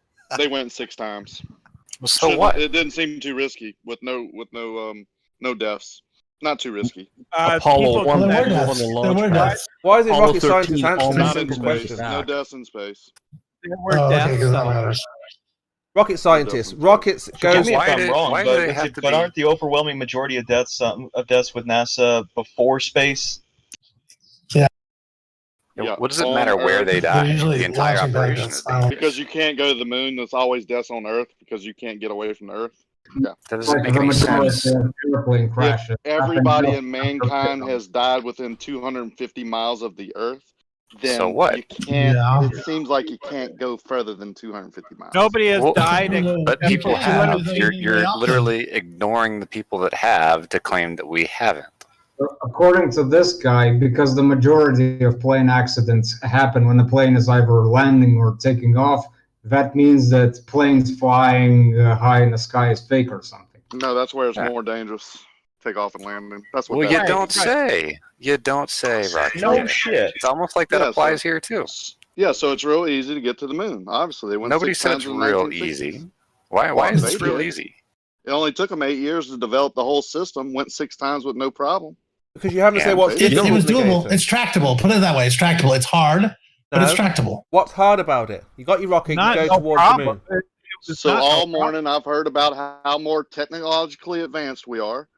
Yet the same people saying that are saying we can't get back to the moon. Right. Nobody has said we can't do it. Not a person. You're a liar, Akia. Stop lying, whatever. please. Oh, don't Not a single person. They really haven't said that, Rocky. All right. You know. Rocky, we just need to develop the systems to do so, which is what's ongoing now. What do you mean develop the systems? We've already got the systems. We've been up before. We don't program No, we lunar don't. landers in rote binary anymore, Chemo. That's why. Exactly. So the memory on board the Apollo. How long does that take? All kinds of things are different. You know, we have different levels of sensitivity with our equipment now, so we can't get away with the same kind of exposures we did before because our computers will fry. We also now know a lot more about the long-term effects of exposure, and we are going to be exposing ourselves at different rates than we did before because, like, say, a trip to Mars is going to be a whole different ball of wax. A lot more knowledge, so a lot more we have to technology rethink- should take less time, right? It only took 8 years to develop the whole system the first time. Well, no, but a lot more sensitivity, Reasonably, a lot it should more take, need. about half the time. Why? Because you say a lot so? More, a lot more No, sensitivity. because a we lot have more need, information, more a lot knowledge, more smarter people Can like I just y'all, finish, and better Rakia? technology. Hey, can I just finish what I was saying before we get interrupted? So a lot more sensitivity and a lot more need might make it take even longer. So if you have a harder problem to solve, you don't know how much harder it is. You don't know how long it's going to take. Mr. Scott, if I said to you that we've been to the ice wall, but we don't have the technology to get back to the ice wall again, would you believe that? Or do you think that's just nonsense? If you gave me the same kind of explanation as we've given for this, then yes, I would. Yeah, the same explanation. We've lost the footage. No, not the same explanation. If the content of your explanation had the same sophistication or detail that is an understanding of why it's more difficult, No, then you he would accept that. mean You just saying, "Oh, we destroyed all ships," isn't really going to work. So what you're saying, Mr. Scott, is if it's on television, then you would believe it. Right. No, what I'm saying is that if you went to the ice wall for a day and you brought certain things to stay warm, and then you were going to go back and you were going to live there for 6 years, and you told me, well, we can't just leave tomorrow because we got to get together a bunch of new stuff. We got to figure out what all we're going to bring because we got to survive there for 6 years. I wouldn't say, oh, you must be lying because you went there for a day once, so therefore you can go for 6 years. That's not I what wouldn't we're say talking that. about. I would say, oh, that makes sense. We're talking about Well, I'm living telling on you the what I'm saying, though. He suggested what I was saying, and he was incorrect, so I'm explaining what I was saying. So that's the analogy that I'm trying to make here between those two things. And I think that's exactly what's going on when we talk about going and staying in the exposure for much longer than we did before. We could get away with bursts of exposure that we can't anymore. You know what's more incredible is that I don't get phone calls from people touring the bottom of the Marianas Trench when we had diving bells like fucking 200 years ago. Like, why are people just not going down there? We had the technology. Clearly we should be down there. We did not have phones 200 years ago. I said diving bells. You said 200 years ago. We didn't have phones. No, he said 200 years ago we had diving bells. I'm surprised that today I don't get phone calls from the Marianas Trench, is what he said. Yeah. We have live video from the Explorer. I forget the Nautilus. What are some of the other things? He's saying that just because we can go doesn't mean we're going to go every day. That's what he's trying to say. Like, just because we can go to the Marianas Trench doesn't mean people go all day long every day. It's still hard to get there, even though we can do it. Dumb fucking argument on flat Just earth side anyway. It's no different to saying, like, when people are like, oh, well, what do you mean we don't have the technology because it's more sensitive? It's like, yeah, we have fucking really powerful cell phones now compared to the most powerful computers that were on the planet when they went to the moon.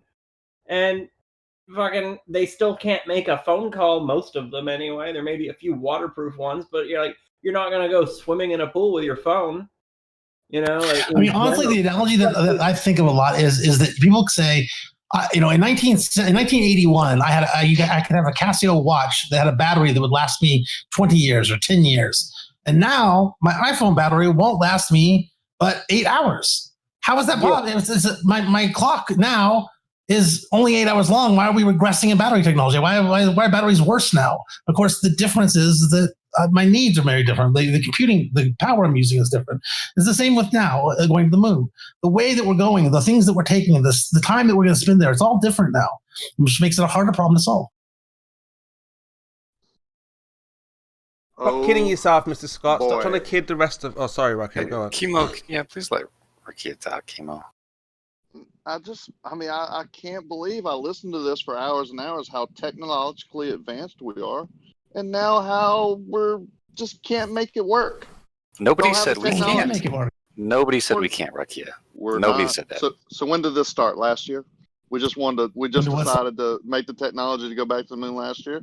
How many years ago? The biggest barrier was, Walker, is that nobody wanted to go back. Political will is really the thing. It seems like political will is really the thing. Can I just finish the sentence? Political will is really the thing that holds us back the most, because people don't want to spend money on something that doesn't have a clear, direct advantage. Can I get my question answered before you start on to something else? Let's put a number on it. How long ago did we start saying we're going back to the moon and start funding it? Last year? 2 years ago? 10? I'm not sure. What's the relevance of this question, though? How long does it take with our current technology? But where does this line of questioning lead you? Well, y'all keep making excuses. I just want to know. But the question launched in 2019. The question rests upon the idea that apparently we're urgently trying to achieve this at all costs, right? You're saying, how long does it take? It's taken too long. But there isn't the political will for this. There was barely the political will for it in the 1960s. And once it had been achieved, there definitely isn't the political will for it. Yeah, Rakia, you're taking an arbitrary number and claiming we should be meeting that number. Now, let me throw another arbitrary number at you, or rather ask you a question. And I want to know how many people back in the 60s, how many individual people were involved in this project to get to the moon versus how many there are now. Probably a lot less now. We're technologically advanced. We don't need as many people. And? That's not really how it works, but okay. Well, what's the point of your question? The more technologically advanced we are, the more people we need. The more people we need. World, every country has space agencies. Basically, that's what I'm told. Not just one anymore. Not just NASA and Russia. There's everybody. And do you think the whole world is trying to get to the fucking moon again? Sure, they are. Why? Oh, there's not. Is the whole world? Rocky, let me go back to something I said earlier. Is the whole world? Is everybody in this room? Is the whole world trying to get to the top of Mount Everest or the top of Pikes Peak, like I talked about earlier? Not the same. Why? Why is it not the same? Why do people climb mountains in the first place? You tell me. Okay, just give me a shot then. People go to Mount Everest and climb past dead bodies to get to the top. You know why? Because that's the human will. We want to reach the top. We want to go further than any other man or most men have gone before. Why not the moon? But how many? Has a single person in this room attempted to summit Mount Everest? And I wouldn't even go that far. Has anybody in this room of 30 people summited any mountain over 10,000 feet above sea level? Anybody? Anybody in here? Well, sounds like a no, Arkia. How many feet is 10? Mad Mike tried to go. Mike tried to go to space. Freedom units. And obviously, if he could go to space, he would have gone onto the moon.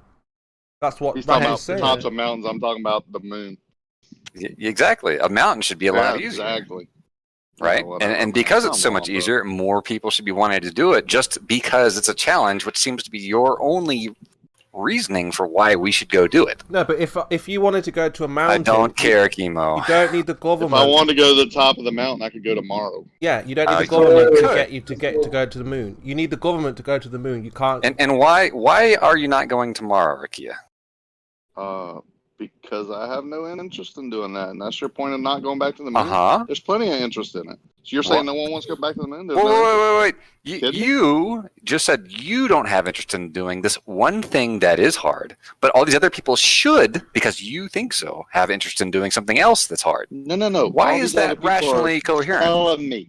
All these other people are telling me that we do have interest, we have reasons, we're going back, and they're not That's doing not it. true. All I'm asking is, yeah, they are. No, I'm saying that that's not true. I don't think we should go back. I think it's a waste of time. I agree, and most of the people here agree. Oh my goodness, what? What's your reasoning for why we should all try to go to the moon? Y'all are now denying that every political president, every group, every space agency doesn't want to go back to the moon now? Is that what you're trying to assert here? Every space agency might like the idea of it. Y'all just said the whole reason we have the ISS is to figure out the technology to get back to the moon, and now y'all denying that we even want to go. Then why we have the ISS? No, what we're saying is not everybody is uniform or monolithic in their desire to go. So it's going to be varied. Like just like you don't want to climb Everest, but somebody's doing it right now. I don't think going to the moon's a great idea, but NASA really wants to go, and that's going to be patchwork across the globe. You're acting as if it has to be monolithic. It just doesn't. I don't get what you're saying. It just we definitely want to go back to the moon. It seems like we should be able to go. The technology has increased. Why haven't we gone? I say we can't go. And you say we can. It's just too hard. The problem has increased, so we got to solve the problems first, and we're doing it now. They're solvable. They're engineering problems, and when they're solved, we'll go. Okay, I don't understand why that's is that not so hard to believe, Rock? Yeah, like why is that not just completely like, oh, okay, that makes sense, yeah, and we move on? Like, why are you so skeptical of that? I just don't. I mean, I don't get it. Why not? It's pretty easy to get. Why do you not get it? What do you not get? Like, why do you not get that? A lot of people here every day are telling me how much more advanced we are in technology, and then the same people are telling me we don't have the technology. But I told you the answer. It's a harder problem now. You've heard that.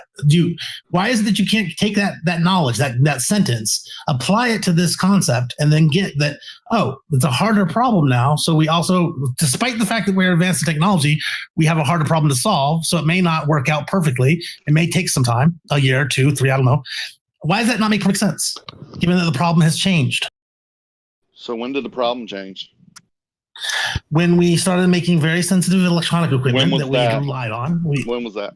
In the 80s, around the personal computer revolution time, 80s. So we started relying on these very sensitive electronics. 40 years ago, we knew we would have to protect these electronics. Hold on, I'm not done. There's another important thing. I've already said this, by the way. And the other big thing is when we decided we wanted to go and stay.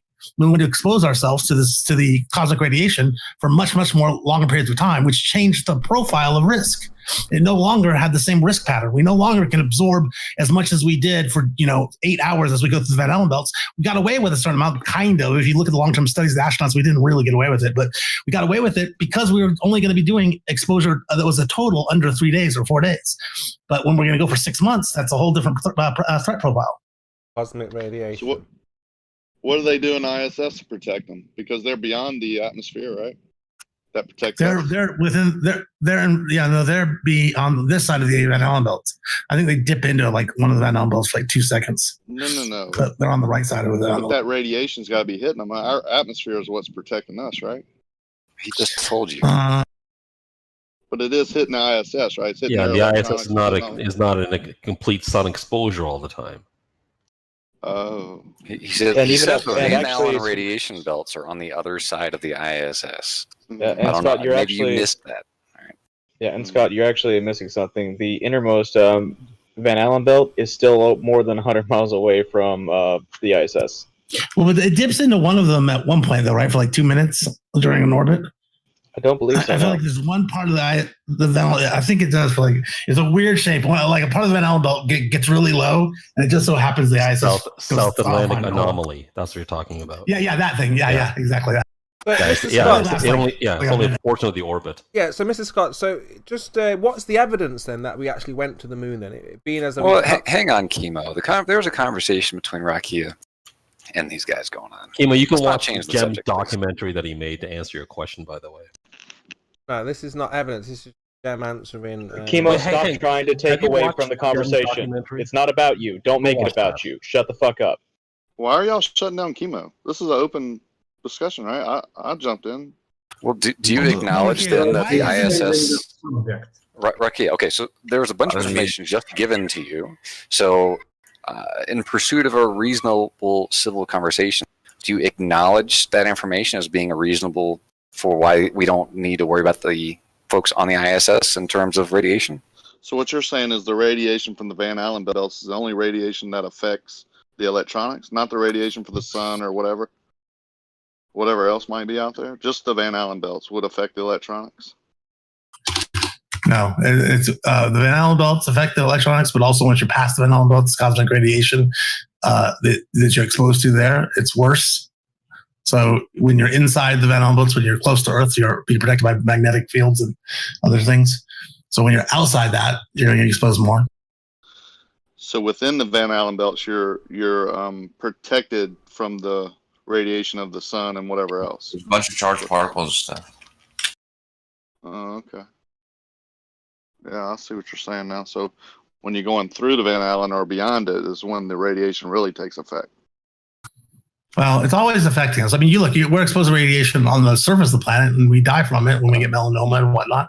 So That's what I thought. It's all over the place. It's all over the place. But the Van Allen belts represent a really significant spike of a particularly bad kind that we can shield against, as we know. And then being exposed in deep space, you are exposed to, I'm not an expert, but whatever falls in the category of cosmic radiation, you're exposed to these charged particles. And if you are in space for very, very long periods of time, that adds up pretty quickly. I remember reading a threat profile saying that going to Mars, just the trip to Mars alone, made it so that we have to figure out how to get through the Van Allen belts. We basically used up almost all of our allocated risk for like a lifetime when you went through the Van Allen belts the first time. Like if you go through, you can do that. It sort of meets OSHA requirements, but you used up like 3 years of your radiation exposure in 20 minutes or something. And so that's what they can't do when we go to Mars. You can't use up that much so fast because they're going to have to be exposed all the way there.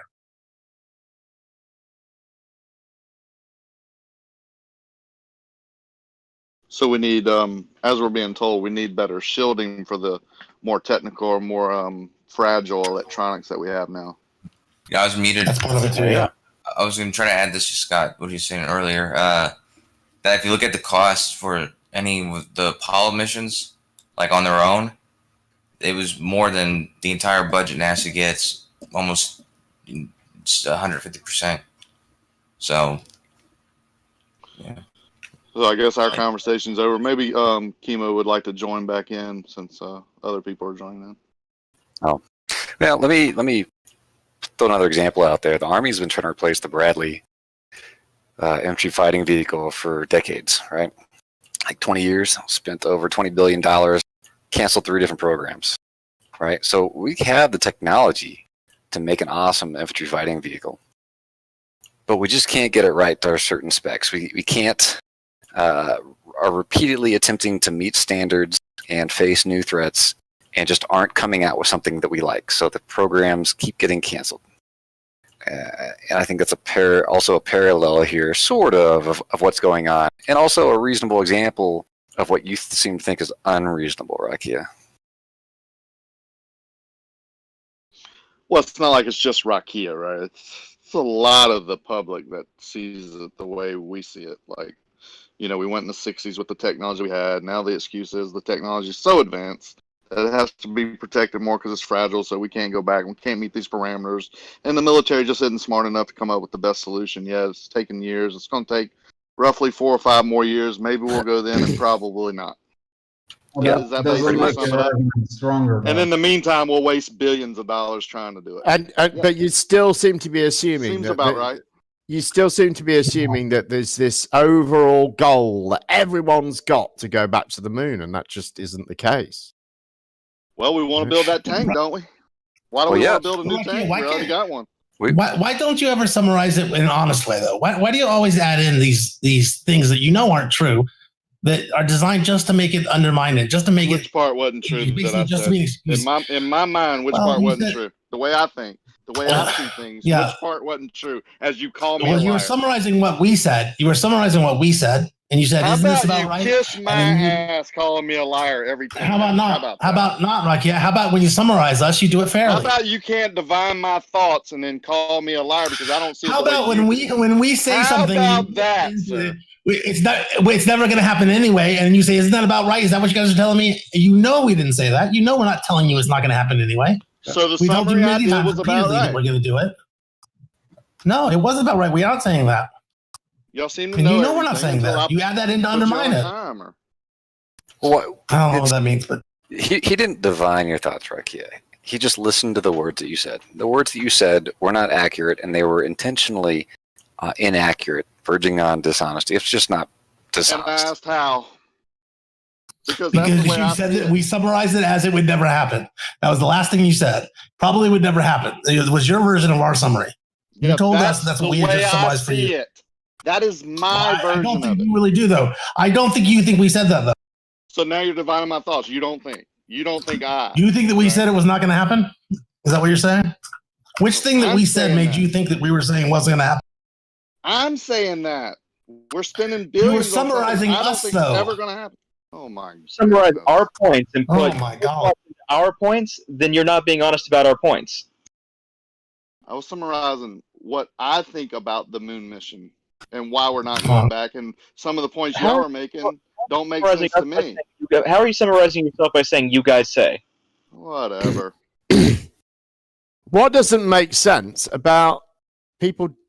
It's very expensive and not very politically popular. Well, that's not you the must main be able to excuse. see that. The main excuse from NASA and everybody else is that the electronics need to be protected. Our Well, advancement in technology can't be protected by our advancement in technology. I don't think that's true.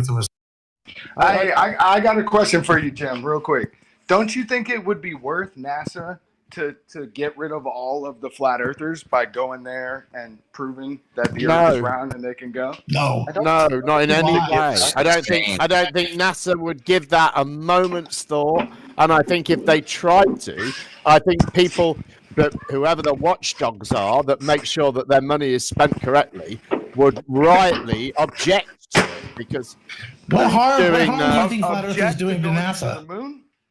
I don't believe NASA is worried at all about it. What a few thousand people who obviously who they don't care about have to say even about a million people. Million. Like, what harm do you imagine? What harm do you imagine NASA suffers at the hands of flat Earth? Like what do you think they possibly could be worried about?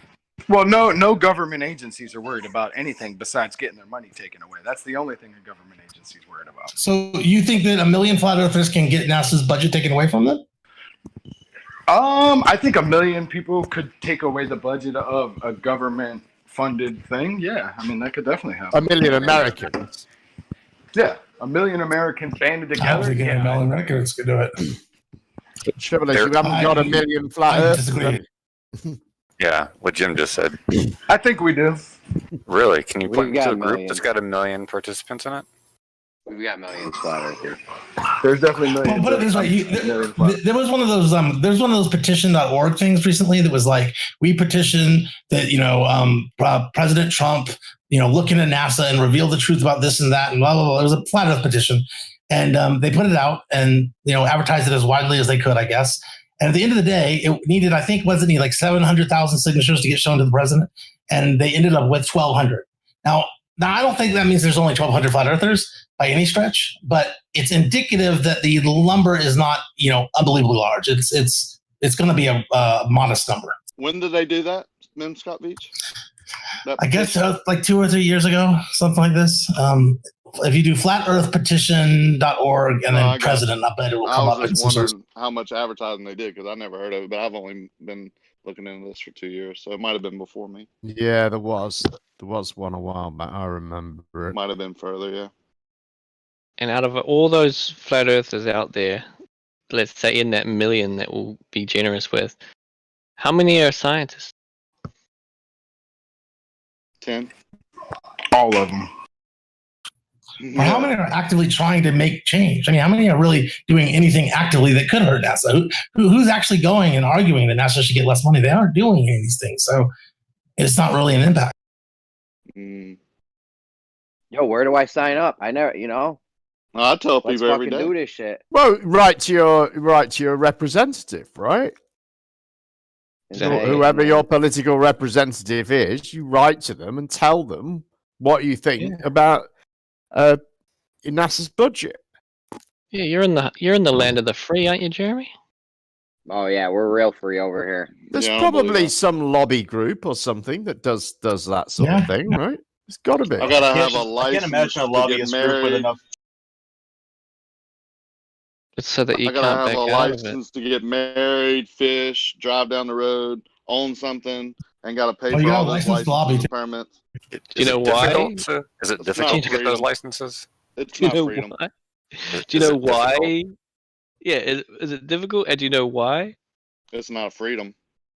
Oh, it's not freedom. Okay. Yeah, it's not freedom. Well, you know, Are the they way regulating? Are they regulating your oxygen every day?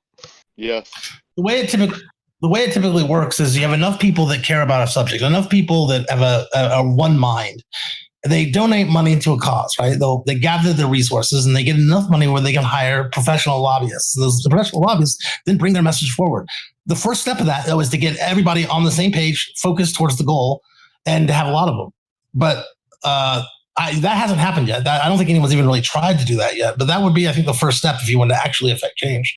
Well, there was one attempt to do that. There's a guy called Zoom Truth, a flat earther, who was kind of kept organizing these meetups and things and only getting a handful of people turning up. So he decided that he was going to aim for a moderate 1,000-man march, basically. He was trying to get 1,000 flat earthers to be in one place. And he got 8. And this was after he went around loads of hangouts, advertising it. I think he got it on Globebusters. And, you know, he told a lot of people about it. And he only got a handful. And, there's a few other examples of this. Like, for instance, the most flat earthers that have ever been in one room is less than 500. If you add up all of the attendees at all of the flat earth meetups in the 2018-19 year, which was the best year for meetups and conferences and things, you don't even get 10,000 people across the world for a whole year. What's your point? Does that make it untrue? Yes. It makes it not popular. The point is, it makes it not very popular. Not popular. No, I agree with that. Not popular. And 100%. And unlikely it's to be impossible to be a unlikely to be a motivator, political motivator for anyone, right? Yeah, I think the most important point there was unlikely, Rakia. Whatever. Well, it's not whatever, right? If looking on Facebook, there's 3 big groups that pop up when you search those words at 22,000, 68,000, and 135,000. Now, the last one, 135, says official. Let's see, who runs this? I don't know. That's Nathan Thompson, I think. Is that that's his? a server that's a server where he set up permissions to where you can add your friends to it, and he requests joins, put out petitions, and add all of their friends to it. It's an inflated number by a large amount. Sure. Yeah, and I'm not a part of it, and I'm a flat earther. So what's your point, sir? Well, that the metrics that we do have available to us point to this being an extremely small movement, if that's what you want to call it. Yeah, I agree with that. So does it make it true or false? Unlikely. It has no bearing on the truth. Yeah. Okay, that's what. But we were addressing the fact that very unanswered in Scott Beach. Thank you. We're not using popularity as a metric for truth here. Sure seems like you are. We were addressing a point though that somebody made about NASA and the extent to which NASA fears the flat Earth movement, and so the size of the movement was relevant to that discussion. Yeah, I get you. I don't think NASA cares about that. They're in too much control. Yeah. Well, my point is what he just said. 135,000 people, assuming those are all legitimate flippers, which they're not. Make up a quarter of a medium-sized city. Right? They're not. NASA's not worried about this small number of people, and nobody else is. There's no threat from you guys. I guess the point I'm making. Okay, not now. Yeah, I might agree with that. There's probably 1,000 times more people who say that they believe in the sphere who have no clue what they believe in. Would you agree with that? Yeah, agreed. Yeah. So Easy. the numbers are kind of misleading, right? Well, why is that misleading? All of it's misleading. When you say you have 6 billion globe believers, I think that's not true. Because they don't know the arguments or have the understanding why it's a globe doesn't mean that they don't hold it to be true that it's a globe. No, they just believe what they've been told and move on. They don't care one way or another, or don't know the arguments, or They may have very good reasons. They may have very good reasons for believing this, though, because remember, it's you guys have a tendency to act as if trust or using the opinions of the world around us, or experts, or texts, is somehow inherently flawed, and it really isn't. I mean, not only do we all have to do it in our lives almost constantly, but there are good ways to figure out who to trust and who not to trust. And nobody does it with absolute certainty. We all have probabilistic probabilities assigned to these beliefs. But when you live in the world long enough and you know how it works, then you have a sense that what are the chances that something like, say, the shape of the planet is a lie. You can reason about that. And if you don't have to be an expert in science to do that, you just have to be an expert in people and the way society is structured and how lies can propagate and how lies are caught and told, what the chances of a whistleblower are, things like that. People also, I think, when they're hit with it, they often very quickly go to, well, what's the point? Why would they lie? And I think that's a good enough basis for people, for a lot of people, and I don't think it's a bad argument to say the Earth is what they say it is, because there's no point in saying it's something else. And last but not least, they've seen pictures. Right. Let me ask you, I'm Scott Veach. Starting today, NASA says, this, and this. Here's real pictures of the Earth, and it's flat. They put every movie out, every video game, every media outlet says it's flat. How long would it take before everyone basically believed it was flat, except for a small majority of, people who just stick with the sphere? It's gonna take. Is it Hold on. Is it? Not saying we're not talking about true.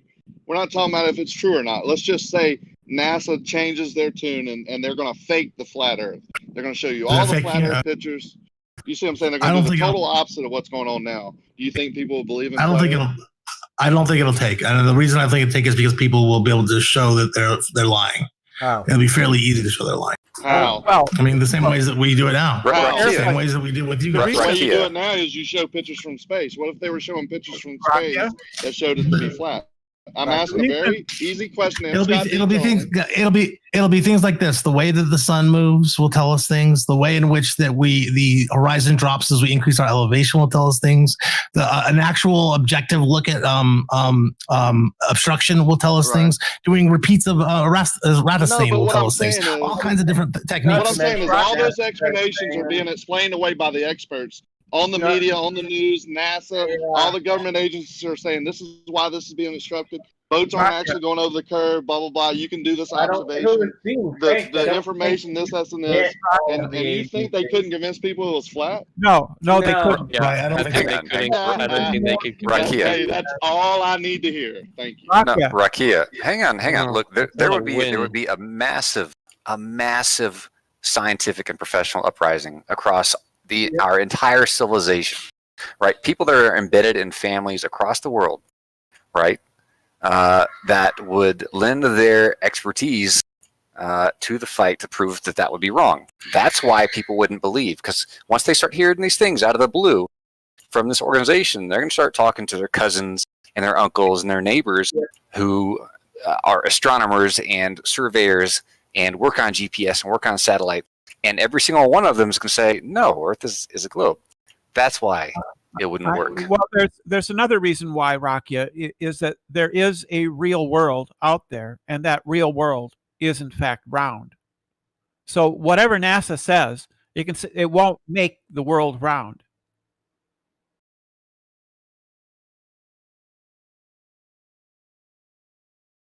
Yeah, and everybody watches sunsets, right? Right, Rakia? I think the only thing that you could say for sure is if they tried to do that, a few more people might believe the Earth is flat. Well, every air flight would fail. Every map would fail. Every shipping lane would fail. All of the maps, particularly of like Australia and such, would fail. All weather reports would fail. With the map of I made a map of my neighborhood. Would that fail? No. But just About to the one follow in up on my city. Rakia's point, so yeah, you didn't answer it, but let's say if you can, so let's say they did say it was flat, and then you're going to say, well, what Negator's just said, everyone will say it's a ball. Well, then why would NASA lie then by saying it's flat? What would be? So you're saying that everyone will say it's a ball, NASA's saying it's flat. So what in your mind? Why would you think they're lying about this? I don't know. It would be very difficult to try and figure out what motivation for that would be. But I also think that's sort of been mentioned. I know it's sort of quibbling a little bit, but NASA are not our only source of information on this, right? There are other space agencies that would say that that's not true. And if you're going to put them in on it, well, I don't know. That's what we're saying. Anyone that goes to space, NASA's pretty much there holding their hand. Oh, come on. That's not true. How's that true of the Russians and the Chinese? How's that true of all these private space agencies, space launch companies? You mean the ones that are going to space together, who are riding together, who are doing experiments? No. You mean all the ones who work together right now? Dangerous stuff. Every person on Earth can prove to themselves that the Earth is a globe. You can reproduce the Eratosthenes experiment. Every person can do that, and they have done it. Every person on Earth can measure the distance from the Earth to the moon, and people have done that. People in this community have done both of those things. Yeah, but how do you know it's curving everywhere, Brenda, not just in that one place?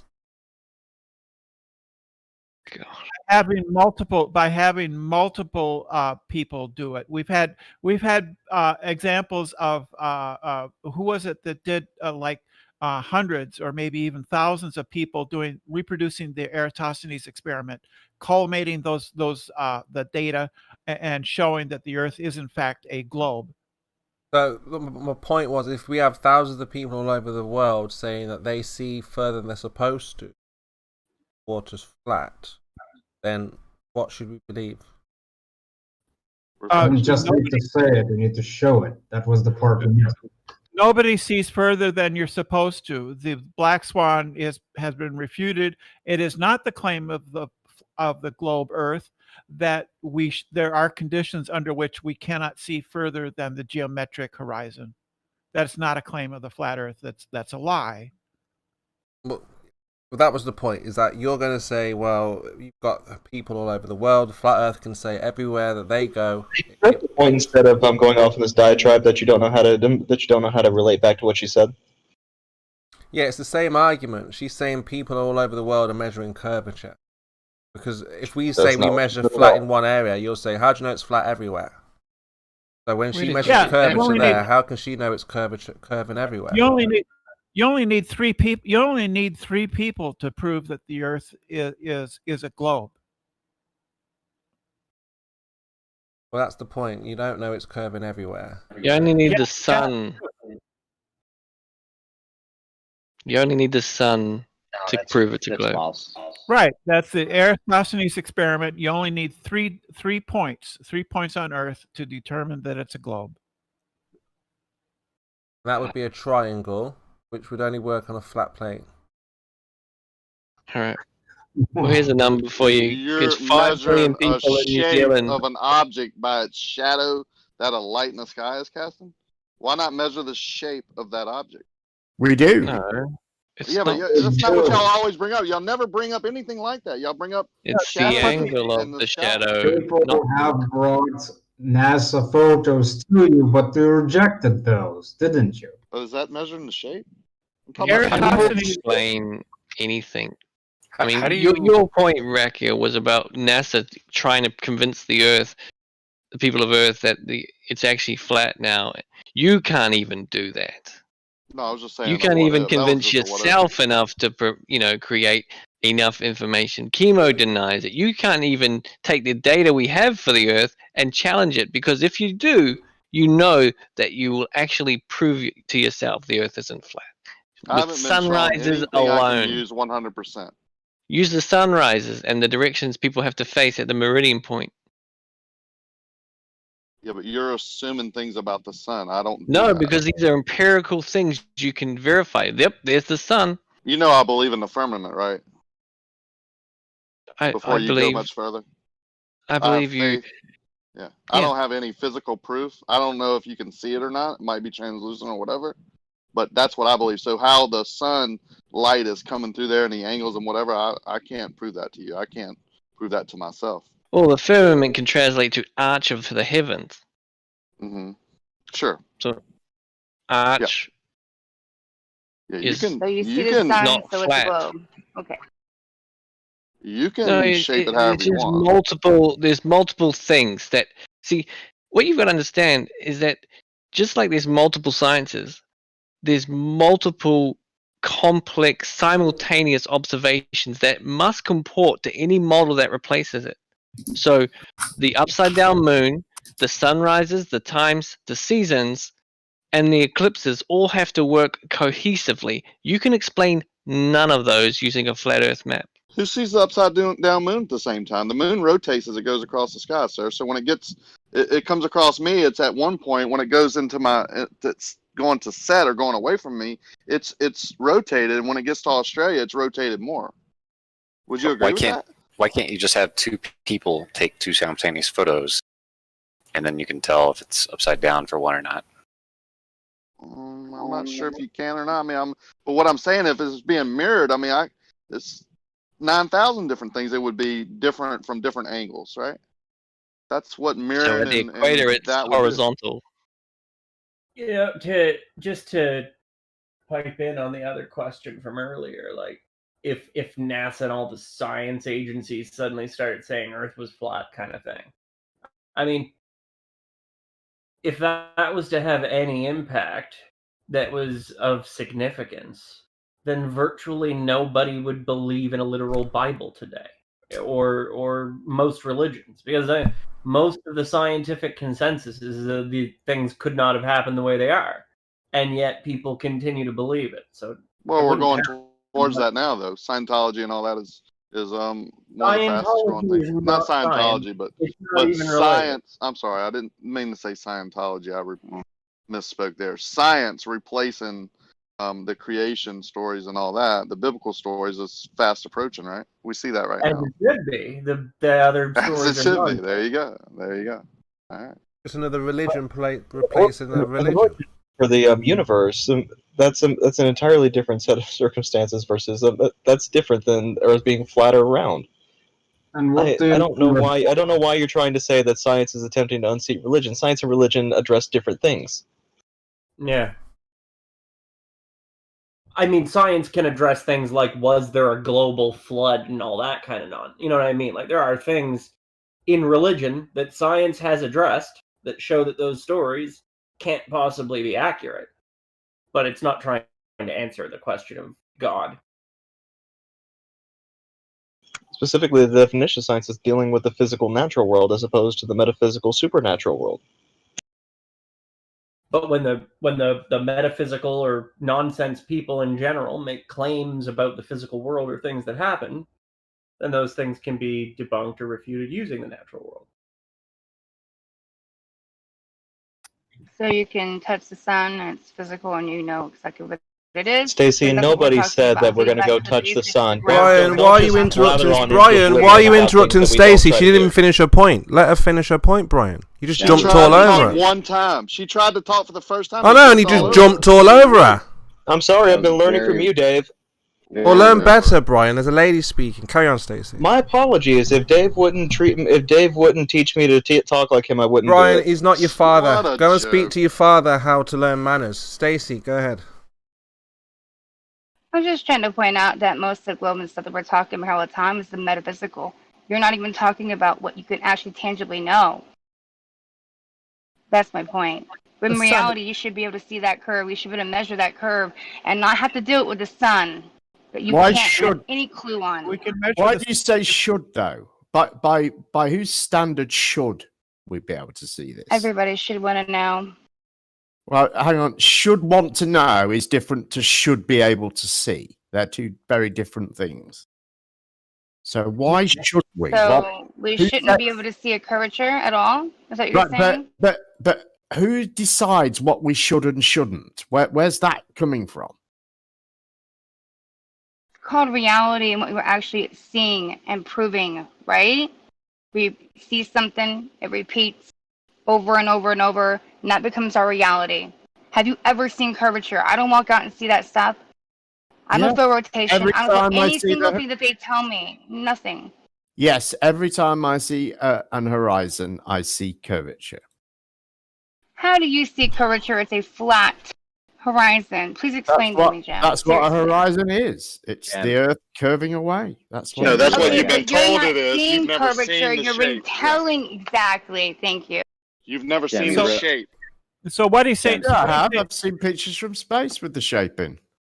Yeah. So what he's saying is that the horizon is the consequence of the Earth curving away. If the Earth was flat, there would be no horizon. It would just fade. It would just fade into gray. Right. It would just fade into. It would just fade into gray. Now you'd get what you get now. That's what happens on a flat plane. What we see now. That actually would be presupposing a flat Earth, though. Pretty much different every day too, because of the atmosphere. It's insanity. How? What is insane about looking at the evidence and drawing a conclusion from it? Just a because you hypothesis. have no evidence. You're just like, well, I know there's a curve there because I see a horizon. It can't happen on a flat plane, which is absolutely BS. You're just making that stuff up, and then you're just going to live in Narnia because you've never seen curvature, but you're saying you see it because they told you it's supposed to be there, and that's why you're seeing that phenomena. That's not a phenomena. Hold on. What if what they told us was correct? Would I then be seeing curvature? No. Then we'd be wrong. Why not? Right. You're only saying I'm not seeing it because you think they're incorrect. Remember, and therefore it can't be said curvature. you've never seen No. it. You've Even on only a been board. told Again, I have seen it. The horizon is a consequence of No, a spherical Earth. you've seen a consequence supposedly of it, but you've never visually seen any curvature of this world. That is the curvature. That is the Earth curving away from me. No, that's the apparent horizon, Jem. That's the apparent horizon. If you're saying I should be seeing left to right curvature, I shouldn't be seeing that. There are very few opportunities for me to see that. So that's not... Okay, I get it. It's the consequence because you're seeing an apparent horizon, so it's not really what it looks like, right? I didn't say any of that.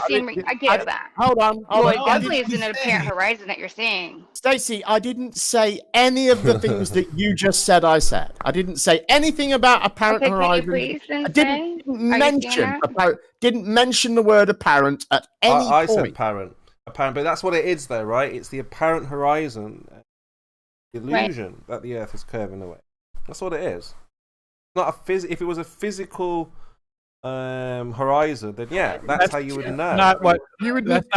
That's not what apparent means, Chemo. Apparent simply means visually to you from your position, what's visible to you, right? Yeah, but the apparent horizon for me standing on the beach is different than the apparent horizon for me standing on a hill or a cliff or a mountain, seeing that same water-based horizon. Those are two different horizons. They're apparent. Mm-hmm. They're apparent to the particular person standing where they are.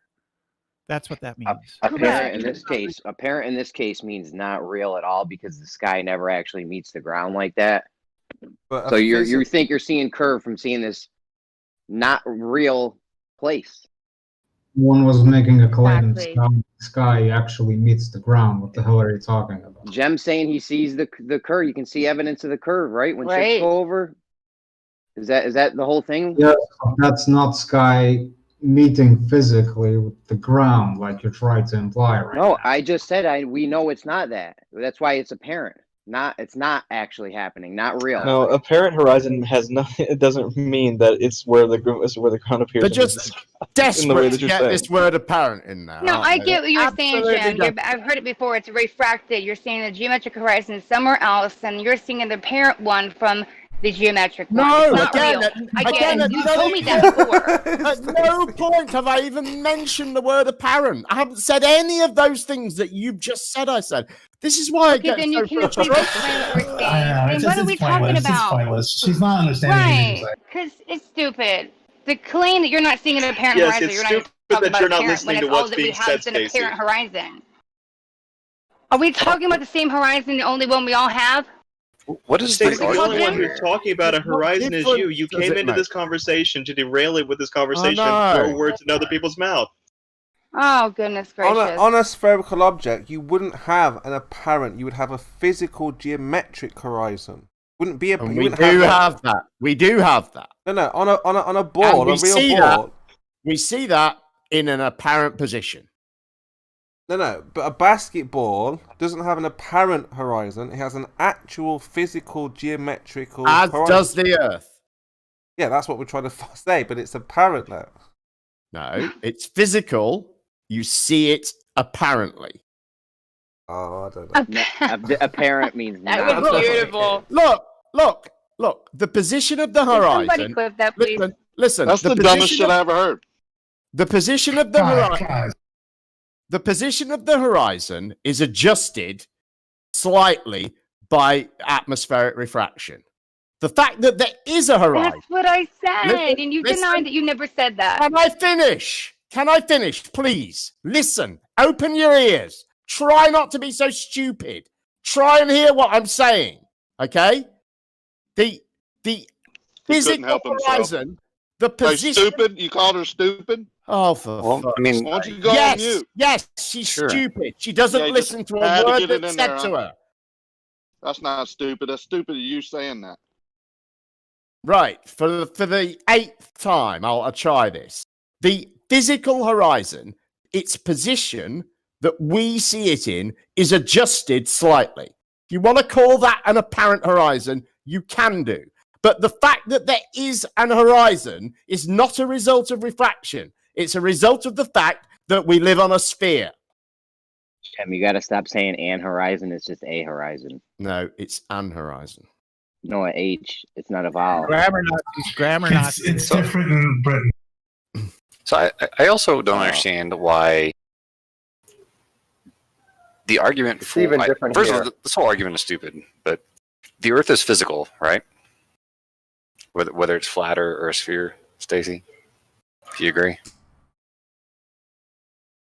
Standing on something physical right now, yeah. I'm sorry, say it one more time. Definitely standing on something physical right now, yes. Sure. So does flat Earth have a physical horizon? As an apparent horizon. So both models have an apparent horizon. No, the ball should We have a don't physical claim. Yeah, go ahead. Why would it have a Correct. We don't claim a horizon? geometric horizon. Okay. And why are you claiming we have a geometric horizon? That's I your didn't make claim. the claim. That's your claim. Because you have a shape of a sphere. That's Who geometry. claimed that? Right. Well, You did. Sphere. anything Geometry. physical, Jem can be literally measured just claimed via geometry. Right, Rakia? 1 minute anything ago, physical Jem can be claimed measured it. with No, geometry. any shape. Is the Earth a shape? No, it's a flat plane. Which means it has a shape, right? We don't It's know not that. We geometry. don't know. Sorry? It's not geometry. It's a plane. It's a not. shape. You can't wait. It's not geometry because it's a plane. What does this sentence even Flat mean? plane. It only has a horizon. Okay. It changes due to the atmosphere. That's the length that someone will go. Pretty soon they'll be talking like Lemon Bird.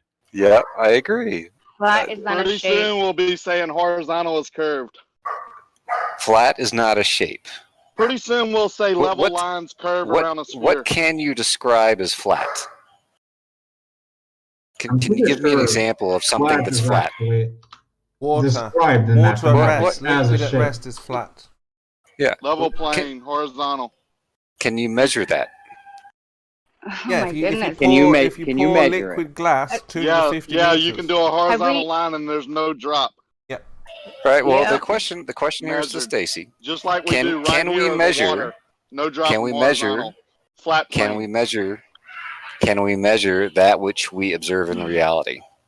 Is that a yes Yes. or a no? It is. Which means anything that can be measured can be done so geometrically, right? Depends on the atmosphere. Right. Changes the okay. position. It changes the apparent position. So what are you measuring? Here or So there? the underlying physical flat Earth can be measured geometrically, right? This guy's the ringer they brought in to get off the horizon. Well, I mean, it's an easy question, Stacey. It's either yes or no, and one of the answers is silly. But go right ahead. They need to get away from the horizon fast. But no, we're actually circling back around to it, as long as we come to some understandings here about the verbiage you're using. So number one, can you measure the Earth? Can't measure to the horizon. Nobody asked that question. I just want to know if you can, because if you can, it means it's geometric, right? I can't travel the entire Earth to even understand what this Earth is, and exactly neither can you. Yet you make claims about it, don't you? Yes. I'm not going to make a claim on something that I cannot verify. The thing is you guys have made claims that you cannot verify, and that is the point we're trying to make here. Nothing else. Well, I mean, Negator, look. No, I would argue that you're trying to make all sorts of claims here. Right. That What's the that claim? What's the claim that I'm making? Number one, you're telling us that we claim we can only have a mathematically predicted horizon. Is that right? That is the only horizon that we can observe on the globe Earth is that which math predicts without any other factors? Your geometric one that you claim you have. So you're telling me that our side, our position tells you the only horizon you can ever possibly see on a globe Earth is that which is mathematically predicted. Is that a yes or no? No, I'm telling you right now, is your spirit tells you have a geometric horizon. However, you only see an apparent one, and I'm begging for you to show me that geometric one because you're on a damn ball. Please explain. But why do we need to show you a geometric one? Because that's what you would have. Because how do you know you're on a sphere if you do not know and you've never seen a geometric horizon? You've only seen an apparent one, so how can you verify that you're on a ball? Well, why is geometry specific to only spheres? Because you could measure drop from horizontal to give you the shape. Right, because a flat Earth would have a geometric horizon too, right? Because one that you we could could measure mathematically drop predict. From horizontal. Or a triangular Earth would have a They want to get away from that. mathematically predicted That's horizon. the No, point. And they're just we're gonna keep sticking doing on that. it. The drop of your ball because you want to get away from it. But you haven't produced an argument that we need to run away from. Yeah, You're telling us that geometric horizon would have a physical point that would give you a measurement to that point. It would never change. You would have atmospheric conditions that could change the apparent horizon. You may have both, but you would definitely have the geometric, which would never change. You could measure to, and you can measure drop from horizontal off of it. You can't do any of it.